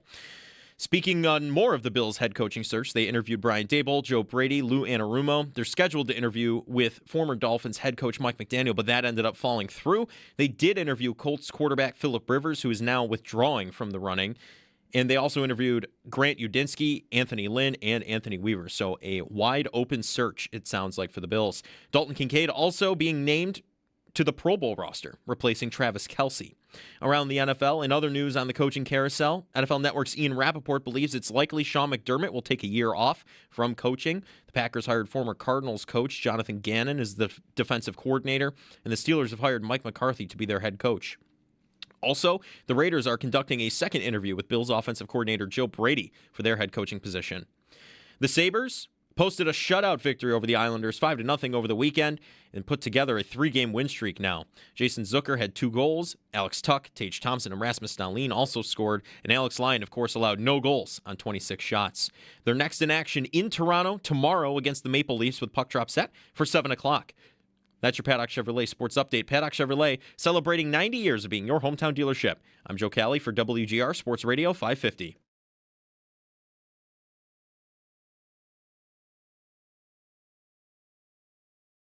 You might as well go up there and you might as well get a job interview for the Buffalo Bills. You just might. As a matter of fact, you might as well come and holler at your boy. But when you start to just throw out certain names and you start to say, okay, he's interviewing for Rivers is different. I understand that, though. But he knows ball. I know ball, too. So you going to give me a job opportunity, too? Well, you got interest? Yes. I get Josh Allen? Yes. Who wouldn't want to coach Josh Allen? I'm just saying. Plain and Bean. Come holler at me. Just have me a couple of cigars and a chalkboard, and I'll be ready to rock and roll.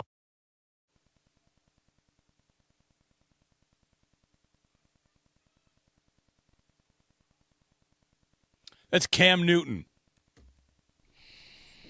All right. I don't think I want him as the head coach.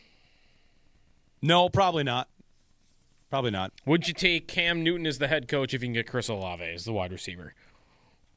No. But I could probably... What about if you get Justin Jefferson? I could probably just get a good receiver otherwise. I did just see Daniel Jeremiah's first mock draft, or at least he posted one just moments ago. Told you Daniel Jeremiah has 11 receivers in the top 50, had 4 receivers going in the first round. What did the Bills take in Daniel Jeremiah's mock draft that I just he posted today? They took a middle linebacker. They took a linebacker. I didn't specify what kind of linebacker, but linebacker. they did take a linebacker. Yep.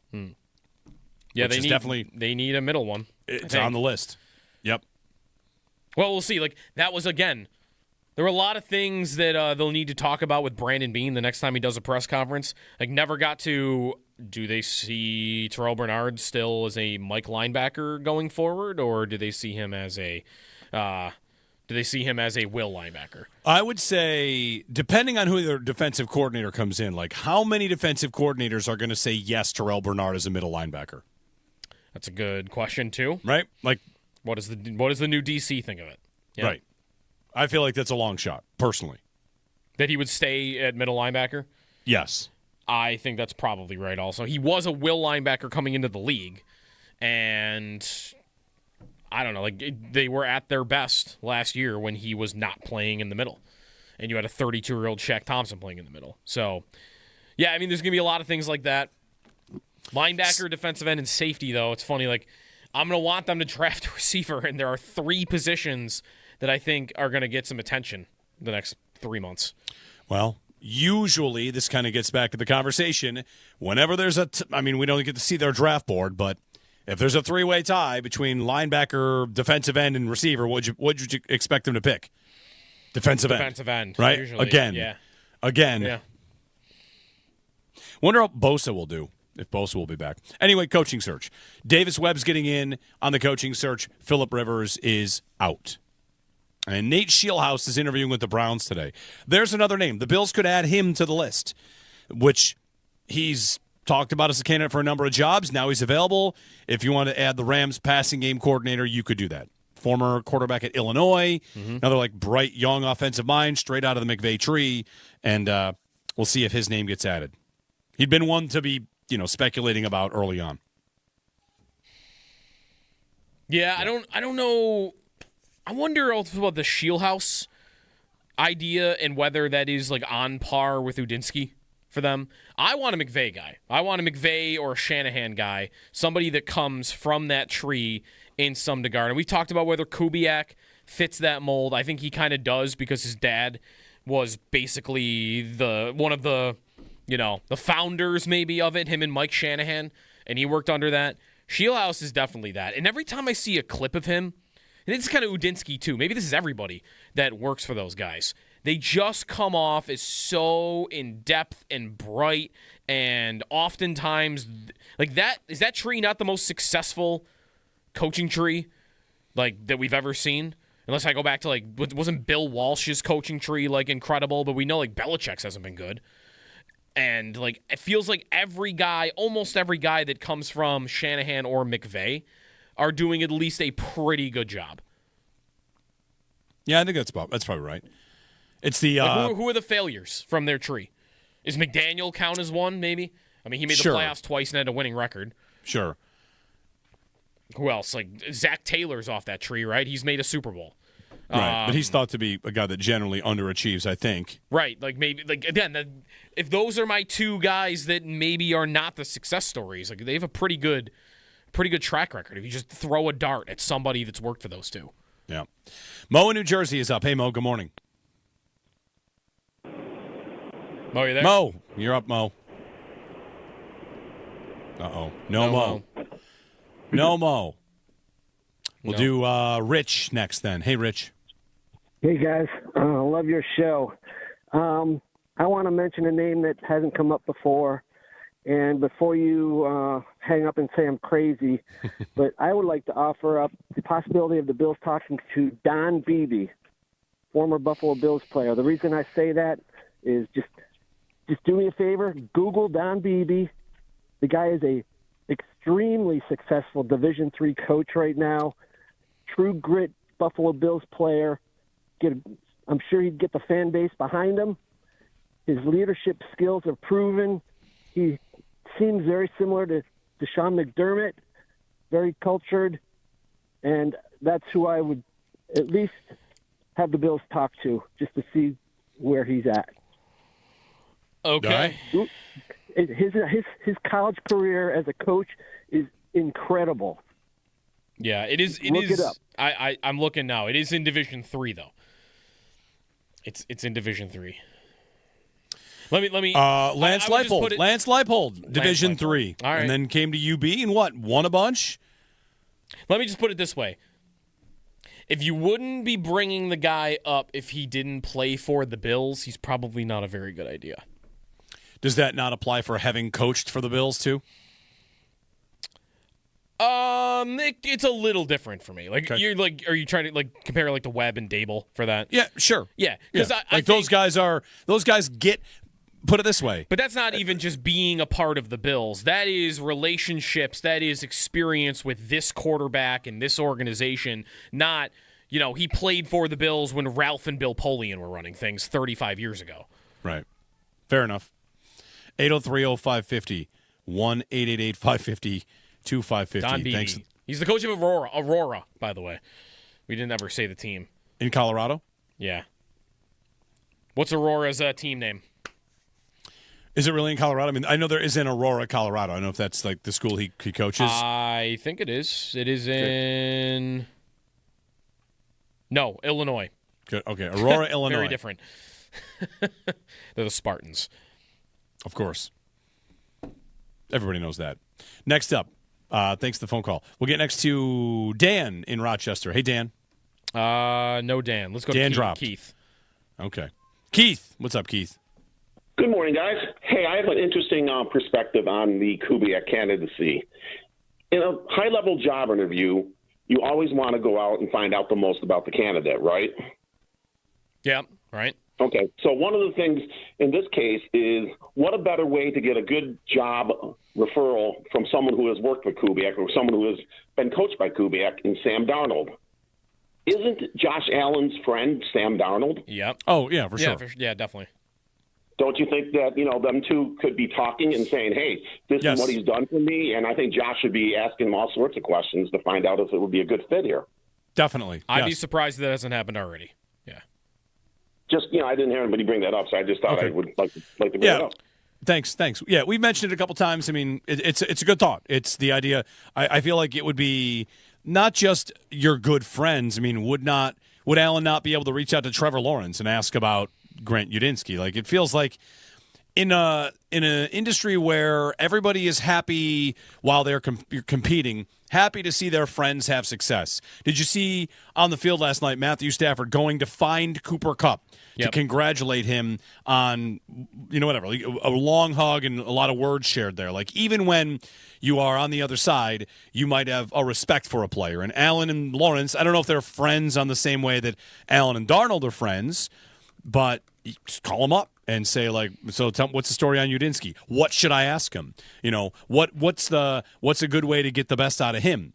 And Lawrence might simultaneously not want to lose this guy, but also think like, hey, I've got to help my people get life-changing money and get opportunities to go to the top of their field. So I feel like the sharing of information between players would be common and encouraged. It's not exactly stuff we ever hear about unless they tell us, but I would imagine that Josh has reached out. They're also, listen, like, tampering happens in the NFL 100%. Like, usually we think about it more on the player end of things, but the idea that someone from the Bills couldn't just text Clint Kubiak and have some line of communication over the next 2 weeks, to me, is almost unbelievable. I mean, we've seen teams get caught before. Remember Jonathan Gannon, when he got hired by the Cardinals a couple of years ago, the Eagles called them out on it, and I think, I'm looking right now, I think the settlement was the team swapped third-round picks.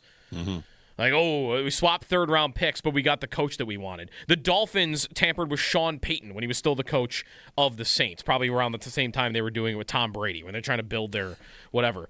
And those are just the examples that you've seen happen in the daylight. I'm sure it happens a lot. I'm not accusing the Bills of doing it, but the idea that this communication would be absolutely zero between the Bills and Clint Kubiak until, like, hey, nice to meet you on February 9th, I don't buy that.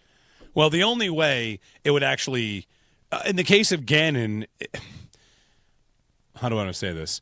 I have no concerns about the Bills expressing to Kubiak that they might be interested, or him knowing that, or his agent saying that to him. Right. Is that the tampering? Or is the tampering, hey, here's this, we would like you to write an essay for the job. Here it is. Have it ready when you come in. Like you're pre-check-in at a doctor's office, or you fill out the paperwork before you get there. Like, I'm reading about what the Cardinals did. The GM, Monty Ossenfort, maybe he did this during the press conference, he admitted to having a phone conversation with Jonathan Gannon in the days following the NFC Championship. That's right where we are right now. So that's the blackout window. Okay. So their GM had a phone conversation with Gannon during the time that was between the NFC Championship and the Super Bowl, and he let it slip that happened. And then they had to swap third-round picks. Were they not allowed to because it was their first interview with him? I guess so. Okay. Yeah. So there's precedent for a GM breaking the rules to get their guy. Yeah. And they had to swap thirds. Right. In this case, you wouldn't swap thirds because Seattle's picking later. So I would, right? Like, I don't even know what you would do. No, maybe they would just get what's the equivalent of swapping thirds? Get the draft value chart out. Yeah, you get a sixth. All right. So that's interesting. A phone call for a sixth. Yeah, it's interesting you lay that out. But again, let's say you want to do that. Who calls? Does he talk to Bean? Does he talk to Josh? I think Bean. Does he talk to Terry Pagula? Because this is Bean's search, isn't it? Like, he's the front man, right? This is his guy. It's going to be his guy. Yes. Who really makes this decision? Team effort? Like, who really makes this decision? Team effort, but doesn't it feel like Bean is more having the final say than he... Well, I guess he can't compare it to the last time because he wasn't here the last time. I mean, they've kind of interjected this uncertainty. What is his call? Keon Coleman wasn't. right? Oh, all right. It's one of the things I thought would be his call. Right. Is it Brandon Beane likes this certain player, this certain GM, this certain coach, but Terry likes the guy that Josh decides is the best. Who do they hire? Who do they pick?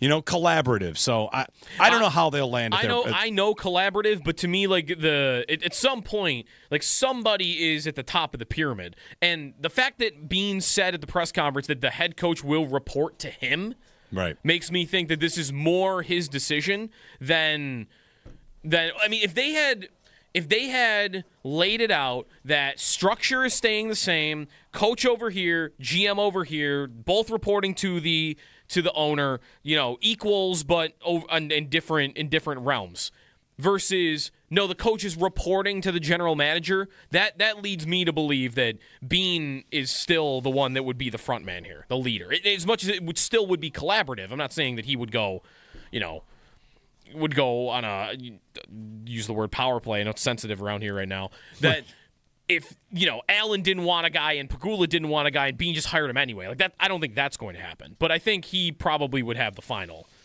decision. Like he would be the one that would make that call, I would imagine. 803-0550. Next up is Mark in Lockport. Hey, Mark, good morning. How's it going, guys? Going. So, first of all, I just want to say I am sick to my stomach that Drake May is going to get a Super Bowl ring before Josh Allen. Well, he's not. The good news is he's not. They're going to win. Why are they going to win? They're not going to win. They're going to win. Why are they going to win?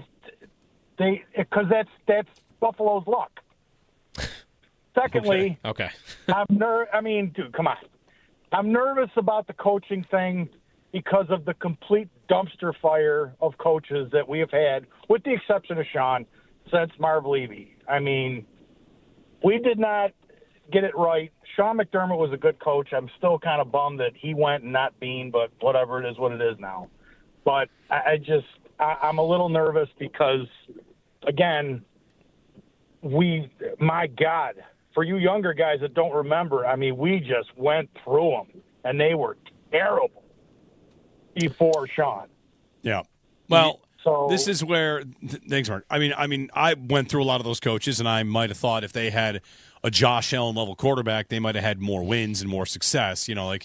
It's not exactly always like a lab experiment with all these fixed variables. It's part of the knock against McDermott is he should have done better with the quarterback that he has. That's what people will say all the time, right? Whatever. They were also scraping the bottom of the barrel on the coaching market, whether that's Chan. Like they were a franchise of who can we get to take this job, right? And they are not that anymore, right? They are firmly established as a good franchise, a good team with a great quarterback, a brand new stadium. Like there's a lot going on that that is worth thinking works in their favor.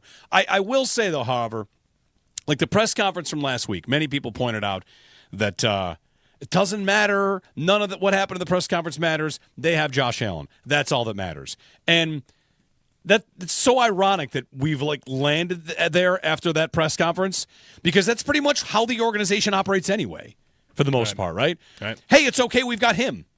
And eventually, I feel like if we want him to get more vocal, Josh, how about a couple more people to make it good? How about somebody else also? You guys keep saying, hey, we've got you. Hey, we've got, right, yeah. What do I got? Right. Can I get something else? So maybe that's why they're leaning on him to make the decision. All right, you know what? We got you, and what we need is you to feel like you're getting the most you can.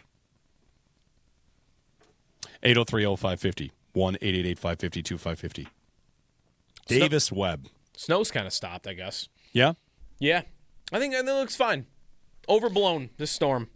I'm calling it right now, unless are we supposed to get hammered later? Or are we good? I think the sun's okay. out. I got the sun out right now. There's a lot of snow. I think we're in the clear for the rest of the day. Yesterday I went out to take a look at some snow blowing, and it was too powdery and too fine to even bother snow blowing. He's like, you could use a leaf blower and do your driveway. Is that what you did?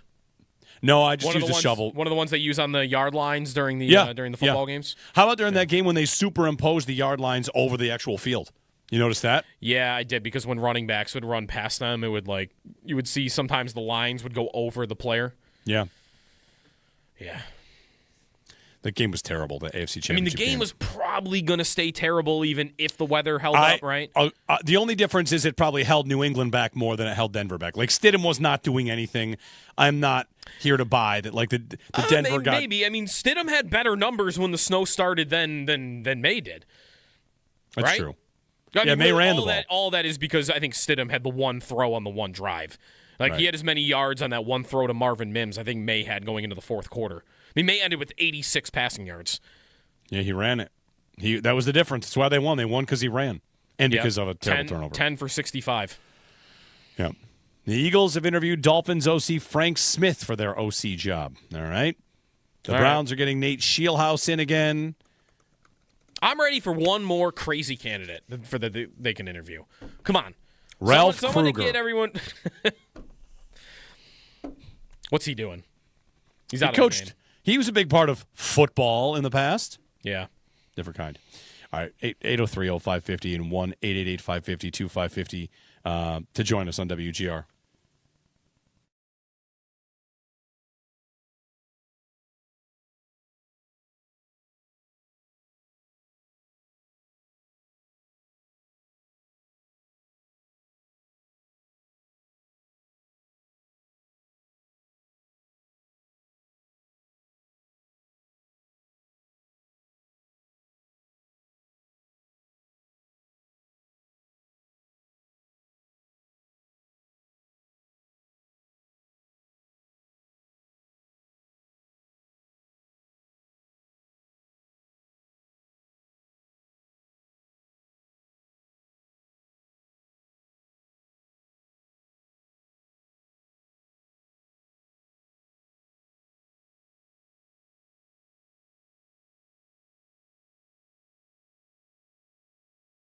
The coaching search, the $1 million question now is, and I'll try something on. Joe, I'll try something for you. Ready? Although Okay. I don't want to jinx it. Okay. The 05, sorry, let me start again. The Patriots are the 05-06 Hurricanes, except they're going to get spanked in the final round. Yeah. Well, unless something happens to Sam Darnold between now and then. Right. He's already been hurt in one practice these playoffs. But yeah. I mean, New England, everybody kind of knows they're good. They're balanced. They've got a nice defense, and Drake May has not been great in these playoffs, and they kind of got lucky. They got a banged-up Chargers team. They got a banged-up Texans team, and they got a banged-up Broncos team, and, there you go. Have a good time, I guess. Yeah, pretty much. I mean, I saw yesterday that they were the first team in NFL history to beat 3 top 5 defenses in the playoffs. But it just Drake May has not been that good. Drake May getting 500 yards in 3 games and a couple of turnovers, tons of fumbles, tons of sacks, and making it to the Super Bowl is, I think, the biggest twist of the knife for Bills fans is that their quarterback was just able to get to the Super Bowl without really having to do all that much. And I think they're good. I think he was one of the best 2 quarterbacks in the NFL all regular season. And if he wins the MVP, I don't even think it's that crazy. But it getting the benefit of getting to the big game without having really put a signature performance on the field in the playoffs, I mean, that's a little bit of luck. And that's also, I think, part of the stat that I just read. It was 3 top 5 defenses. It was not 3 top 5 offenses. He never really got pushed to do that. I don't know if he would have been able to had he played the Bills. What would that game have looked like? Probably more offensive. Yeah. But it doesn't look good statistically for him making it to the Super Bowl.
Folks, it is going to be an enormous journey to get that final thing because you got to get yourself into a different spot when you're there. You got to be a team that's the one seed, the team that will not, when that hump that we all talk about, we just can't get over, that is a speed bump for where this team should be talent-wise, coaching-wise, fan-wise, and in a new stadium. That's where they're going to hope to be. This one last little ump that we hope this coach brings us is not a hump. It's all of the difference, all the way through the season, the off-season, the regular season, training camp, and it's every little timeout that you blow when you shouldn't have blown a timeout.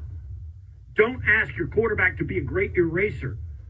Don't make the mistakes.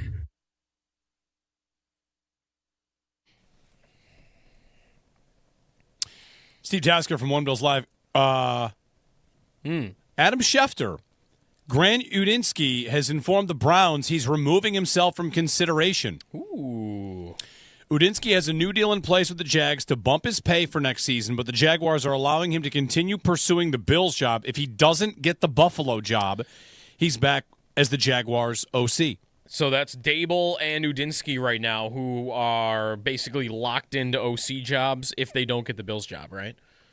Yes. Because Dable's going to Tennessee, yes, reportedly, if he doesn't get the Bills job. Okay. Should we try to get anything out of that? The fact that he has said, I'm pulling out of the Browns search. Maybe it's because they're asking their people to take tests and write essays. I don't want to write an essay, man. I wouldn't read as much into the Bills part of that as much as I would read into the Browns part of that. Like, to me, that tells me nobody wants the Browns job. And that, well, didn't he do 2 interviews? He did 2 interviews. So maybe he did he 2 didn't like what interviews. he heard on the other Hold side. on, he did 2. Yeah. And then he had 1 interview with the Bills, and then he told the Browns, "I'm out." Right. So I don't know. I think that is just Bill's job as number 1 was always number 1, and now his number 2 has changed. His number 2 is now, I'll stay with the Jags on a new deal rather than go become the head coach of the Cleveland Browns. I mean, the Browns, of course, would definitely pay him more to be their head coach, and the Jags will to bump him as a non-play calling OC. Like, basically, they're just kind of making him whole here. Like, hey, we realize that teams are calling. Here's a raise. Yeah, but is he the 3rd coach that's withdrawn from Cleveland? Oh, this is happening. Like Mike McDaniel. I thought there was another one. It's McDaniel, it's Udinski, and maybe there is another one. I thought there was, but. Yeah. Like, who are they hiring? Like, that team has cap problems and quarterback problems and ownerships that meddle and just like nobody wants the Cleveland job. They're hiring. Who else have they interviewed? Shieldhouse they interview again today, the Rams passing game coordinator. Right. They have also interviewed Anthony Lynn, Todd Monken, who did 2 interviews. Jim Schwartz did 2 interviews. Jesse Minter's already gone. And Aiden Durday, Seahawks defensive coordinator. Dan Pitcher, the Bengals OC. Okay. And Tommy Reese, who's the Browns OC. All right. So they've got names that won't be embarrassing. They could land on someone embarrassing. What's embarrassing on that list? Like Todd Monken's not embarrassing. Either of their own. Sure. Dan Pitcher becoming your head coach. Not that I know anything about Dan Pitcher other than he's the Bengals OC. They hire from within. Monken, I think, would be a little embarrassing. It already should be embarrassing. They got guys withdrawing here. All right. You can't get 30-year-old Grant Udinski. We're making small differences between withdrawing and pulling out. I mean, Rivers pulled out. That's a withdraw to me. But probably maybe for different reasons. All right, we'll get a couple more calls in here. But Udinski will, to me, I'm kind of eager to take something out of that. Like, he knows he has a shot. He thinks he has a shot at that. Right. At the Bills' job. Yeah, it's true. 803-0550 is the phone number. Next up, we'll go to Sean on Long Island. Hey, Sean, good morning. Hey, guys. Good morning. How are you? Good. Good. Morning. If you wouldn't mind, just bear with me just for a minute here. So, number one, watching last night's game, taking a look at both the teams on the NFC side, I mean, the physicality and crispness, I want to underscore crispness, on both sides of the ball is a telltale indicator of how advanced those two teams are with their personnel and their coaching and their talent. So I think when you take a look at those two teams, you can easily say, all right, this was a Bean and McDermott type of issue on our side when you compare it against what was going on the NFC. In the AFC side, I definitely think we were more than formidable to make it through and to get to the Super Bowl. Yep. Anybody from the AFC, I think, will probably get whacked by the Seahawks because they just look physically imposing, fast, and crisp. Put that aside. Moving on to Davis Webb, it seems like the Raiders are really hot on him. If the Bills have any inclination or feel like that's their guy, I would imagine they would want to pull the trigger. I want to ask you guys, if you're Davis Webb, I know you're close with Josh and everything, but what would be a better job for you? The Raiders or the Bills? And then thirdly, the psychology of Josh Allen. Everybody is just right now, we're in a very toxic place, I feel like, fan base-wise and everything, and just national media-wise. And it's almost as if they are looking at it like the team is cursed. So somebody's got to get through to Josh, like, listen, don't put the pressure on yourself. Everybody thinks this organization and you and the team is cursed anyway. So really, ultimately, nobody expects it to happen. So screw it. Throw caution to the wind, play ball, and stop putting the pressure on yourself. That's that. All right. Thank you. Thanks, Sean. Sorry, reading the latest on Shieldhouse. That's, who did that? Wasn't that Vaughn's message when he signed? Burn it all? Yeah. Burn the history, burn 13 seconds, burn it all. We're just going to win a Super Bowl. Yeah. Forget it. Burn it all. That's what he said. And I don't know, this idea that, do I have to agree that they need Josh to put less pressure on himself? Do they have to do that? I don't know that. Less pressure on himself or just more help? Right. That's it. It's just more help. And just throw the ball to better players and get a pass rush. Yeah. And, draft defensive ends and sign defensive ends and find the diamonds in the rough and just have a better team. Just have a better team, and guess what? Like he'll have more help, and then guess what people will say after you do that? Oh, he's putting less pressure on himself. Well, yeah, I guess he's got more people that he thinks can, or I don't even think it's real. Just there are more people that can take it on their own shoulders. Less times where he actually has to do it all because somebody else made a game-changing play, which in these big playoff games rarely happens. Just pulling up the stats from last night because, I like to focus in on this. When the Bills have a game where Josh Allen passes for 374 and their leading rusher has 55 yards, people say, Josh did too much. That was the Rams. When the Bills have a game where the leading rusher goes, Kenneth Walker, 19 for 62 yards, and Darnold threw for 346. People say, wow, Josh did it without a run game. Right. For some reason, it's been like this for a couple years. No one else is treated like they are doing it alone quite as much as he does. Get that. And the Bills built an entire number one rush offense to stop that from happening. And here we are. The season ends, and we're talking like he needs more. Like I'm not taking a shot at him for this. Like what he needs is not a number one run game. What he needs is guys that will just get open, so it doesn't take 40 sacks in a season. Like, to me, that'd be my number one. That'd be the number one thing about like, hey, why do we give up 40 sacks on a team that passed it the conservatively, right? And had a we think great offensive line, right? And if you took out all of their little built-in bubble throws, like what percentage of dropbacks was he really sacked on? Yeah, he got sacked a lot, and so much of their game is kind of just like built in to not get pressure on the quarterback. Right. I mean, his by percentage without the screens. I mean, he went from 2.8% sack percentage to 8.0. No. I mean, that's insane, that rise. So, and do you know, right, 2.8, when was it 2.8? Last 2024 is MVP season. Gotcha. 2022, it was 5%. Yeah. 2023. You got to go back to his rookie year for it to be this high. 2023, it was 3%, which was best in the league. Yeah. That's a Dorsey/Brady split. Right. I don't know. 40 sacks. Yeah. Big number for him. That's a question in a meeting. They should, of course, are we not going to get sacked as much? They should, of course, not be neutral game script run heavy. Like they shouldn't be that anymore. No, they should be on the pass happy side, I think, to some degree. You would think. Thanks for the phone call. Yeah. Just tell him we're cursed anyway. No one thinks we'll win. That's right. That is kind of nobody believes in us. Yeah. Steve in Texas before the break. Hey, Steve. Good morning.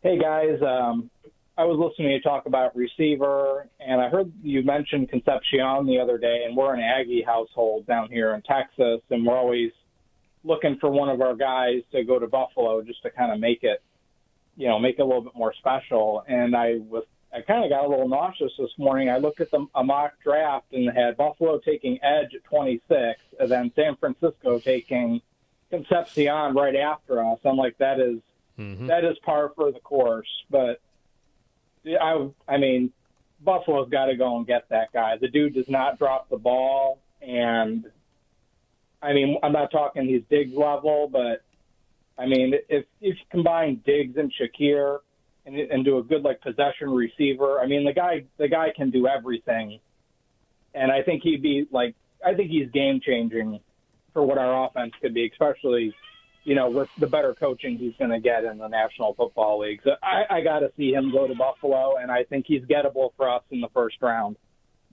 Yeah, I mean, I've seen him mocked in the first round a bunch of times. Sudden route runner, good against man and zone. Mm-hmm. Reading a scouting report on him here. I've seen a little bit of him out of Texas A&M. Explosive playmaker. He's one of these guys that will have to fight the label of gadget guy. Because if you're small, you're a gadget guy. Right. And if you're big, you're not. That's generally how it goes. Right. Right? Even though some of these big guys that are supposed to be your back shoulders and your fades and your, attack the high point, that's just a different kind of gadget. It's still not complete. And I don't, can they find a true number one in the draft? I don't know. The best time to have started looking for that was 3 years ago, and they didn't even really look. That's the biggest problem. Whatever, we've done this a million times. Isn't that it? They didn't even really look for one. Except for, I guess, Coleman, who everybody knew, and they had to know. That's the thing. There was not the upside to become a true number one. He could be a guy and a role player, and maybe he still will for them or for somebody else. Well, maybe more annoying is it does feel like they do look for him because they have more visits and on scouting visits for receivers than any other position, but then they just don't pull the trigger. Right, and sometimes it's like they are looking, and they just no, we're good. Sometimes you want to call this unlucky. I'll label this as unlucky if you want. Justin Shorter, remember him? Yep. He was taken in the 5th round. Yep. Of the 2023 draft, 150th overall. Mm-hmm. Do you want to know the 5 receivers that went after him? Ooh. Sorry, the 4 receivers that went after him. You're thinking, come on, it's the 5th round. What possibly could have happened in the 5th? You're telling me there's 4 receivers to go for him in the 5th round? Go ahead. Is one of them Puka? One of them is Puka. All right, hey, that's fine. Puka. What's the big deal? Puka. Yeah. There's one other in the 5th, and then the next one in the 6th. Romeo Doubs was a 5th round pick, wasn't he? Not in this. Oh wow, look at this. So I'm adding another one here. So just not him. You want to say salt wound? You want to say luck of the draw? I would subscribe to luck of the draw to a point. But this is why you should be drafting these guys. Justin Shorter was a 5th round receiver. The next receiver taken in the 5th was Dontavian Wicks. Nice player. I'd take him. Yep. Then Puka. Yep. Then to start the 6th round, it's Parker Washington. Nice player. And then Kayshon Boutte. Also nice player. Any one of those players, and you just have a guy on your team, and you take Shorter. If you want, I'll even give you, that's bad luck. But the return on the value of the position is I don't know, Joe. I don't want to make it specific about things they have done, but what's the ceiling for the blocking tight end?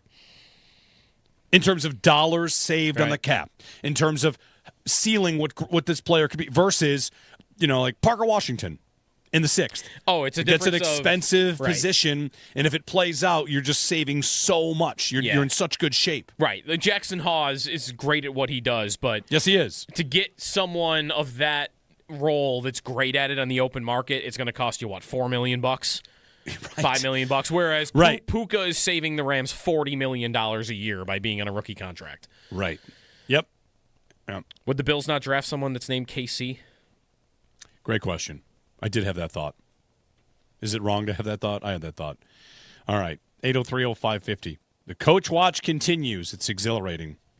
The Sabres play the Leafs tomorrow. Yeah. Let's go. Are we ready to just chalk them up a loss? When are they going to lose? Never. Shouldn't they be? Never. They're too good. This is the strangest complaint about the Sabres ever. Shouldn't they lose sometimes? Their goalies can't be beat. Right, all their goalies. That's what's so strange about it. It's not a crazy hot power play. It's not a crazy hot goalie. It's just a consistent. No, they're getting it from all levels. They just find their way to 4 and 5 goals every night and win. Yeah. Which, I mean, you know what? That's probably why it's. What's the formula? Score 4. Yeah. Score 4. What would your record be? I saw that since their win streak began, that the rate of their goals saved above expected, per minute, Luukkonen and Lyon are both top 5 goalies in the NHL. And Lyon, the last time Lyon lost a game? Ooh. He's on a 9-game win streak, which is tied for the franchise record. Can you remember the last time he lost a game? No. We were all, well, maybe not we were, but sitting in the arena chanting "Fire Kevin Adams" and sell the team. When they lost when they lost 5-0 to the Devils. Philly? Oh, who? The Devils? The Devils at home. That was the last time Alex Lyon lost a hockey game. That was 2 months ago. Leafs next. Go beat the Leafs. 803-0550. We'll wrap it up with Extendo Sports. Of course, keep it locked on WGR all day as the Coach Watch is on and candidates and interviews and all that good stuff. Grant Udinski, that's the latest development, pulling out of the Browns job, so he'll either be the Jags OC or the Bills head coach. And maybe he's waiting to hear from them on a second interview. That's another question. Will the Bills do second interviews? Do they feel like they have to have a second interview with people they know, like Joe Brady, Brian Dable, Davis Webb? They know these guys pretty well. Would there not be second interviews because of that? Would Udinski come back for a second interview? So there are a lot of questions still to be answered. Jeremy and Joe, Extendo Sports, and then the Northtown Automotive Extra Point Show on WGR.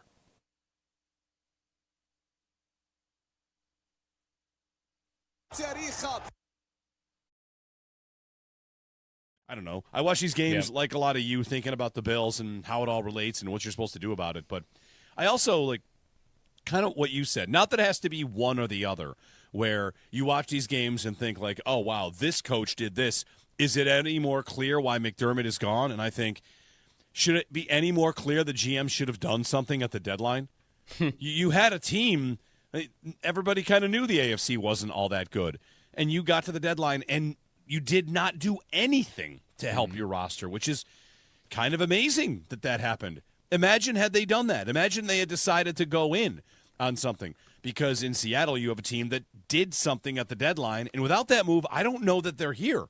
Right. That move made a difference in important games for them. It got them the 1 seed, right? Shaheed got that comeback rolling when they played the Rams in the regular season. If they don't win that game, then they're going to Carolina, and they probably win that, and maybe they're still getting there, but I don't know. The game happens in L.A. instead of Seattle if they make it to the NFC Championship. So what happens? I mean, it could have been different.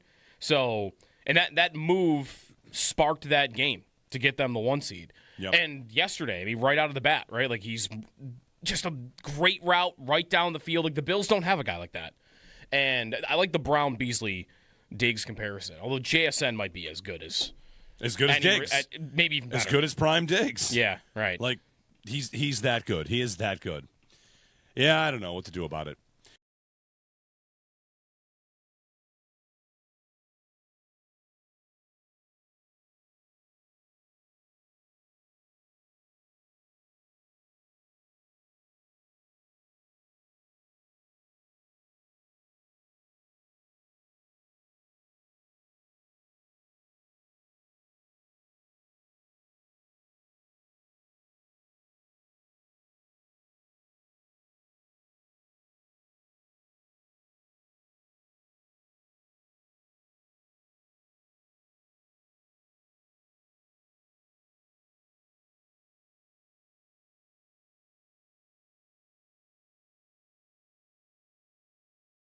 I don't know. I watch these games like a lot of you, thinking about the Bills and how it all relates and what you're supposed to do about it. But I also kind of what you said. Not that it has to be one or the other, where you watch these games and think like, oh, wow, this coach did this. Is it any more clear why McDermott is gone? And I think, should it be any more clear the GM should have done something at the deadline? You had a team. Everybody kind of knew the AFC wasn't all that good. And you got to the deadline, and you did not do anything to help your roster, which is kind of amazing that happened. Imagine had they done that. Imagine they had decided to go in on something. Because in Seattle, you have a team that did something at the deadline. And without that move, I don't know that they're here. Right. That move made a difference in important games for them. It got them the 1 seed, right? Shaheed got that comeback rolling when they played the Rams in the regular season. If they don't win that game, then they're going to Carolina, and they probably win that, and maybe they're still getting there, but I don't know. The game happens in L.A. instead of Seattle if they make it to the NFC Championship. So what happens? I mean, it could have been different. So, and that move sparked that game to get them the 1 seed. Yep. And yesterday, I mean, right out of the bat, right? Like, he's just a great route right down the field. Like, the Bills don't have a guy like that. And I like the Brown-Beasley-Diggs comparison, although JSN might be as good as Diggs. Maybe even better. As good as Prime Diggs. Yeah, right. Like, he's that good. He is that good. Yeah, I don't know what to do about it.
Matthias Cunha has fired home for Manchester United, and that is top draw from the Brazilian. An absolute worldie to give Manchester United the lead again. Two high-quality goals. That one from Cunha, the pick of the bunch. Arsenal 2, United 3. Matthias Cunha. Unbelievable scenes. Yeah, heck of a start to yesterday listen for to me. That place. Well, tough one. Tough one for Arsenal. You're still in good shape. Still in good shape. You've won a game in like a month, but that's true. And Arsenal and Man United play. City's won one game in their last like 6. Yeah, Villa is still hanging around. Arsenal is a great team that currently can't score, and the only way they score is by throwing it in front of the net and hoping someone hits it in with their butt. Yeah, it's not a great time. Nobody wants it. Nobody wants it in the Premier League. Meanwhile, United had 2 absolute seeds in this game too. Good. So, yep. So fun to watch. Finally, a good one. Little bar down. Yeah, and one bar that down. was awesome. One from distance that was a curler. I mean, like just that Cunha really nice one was ones. a bomb from way out. Yep. That was awesome. Arsenal can't get a shot on goal unless they're hitting a corner kick, and this like everybody just push around and see who gets in. Well, frustrating. They had 2 scoreless draws before this, so they have not a win in 3 straight in the Premier League, but they still have a 4-point lead. So, anyway, what else? We're back tomorrow. We'll talk with I think maybe Josh Doan. Maybe we'll put the request in since he signed his extension. Sabres and Leafs. That's exciting. And Coach Watch continues. You know, we'll keep you up to date on the very, very latest. So, enjoy the day. Drive safe. Stay warm. Go Bills. Go Sabres.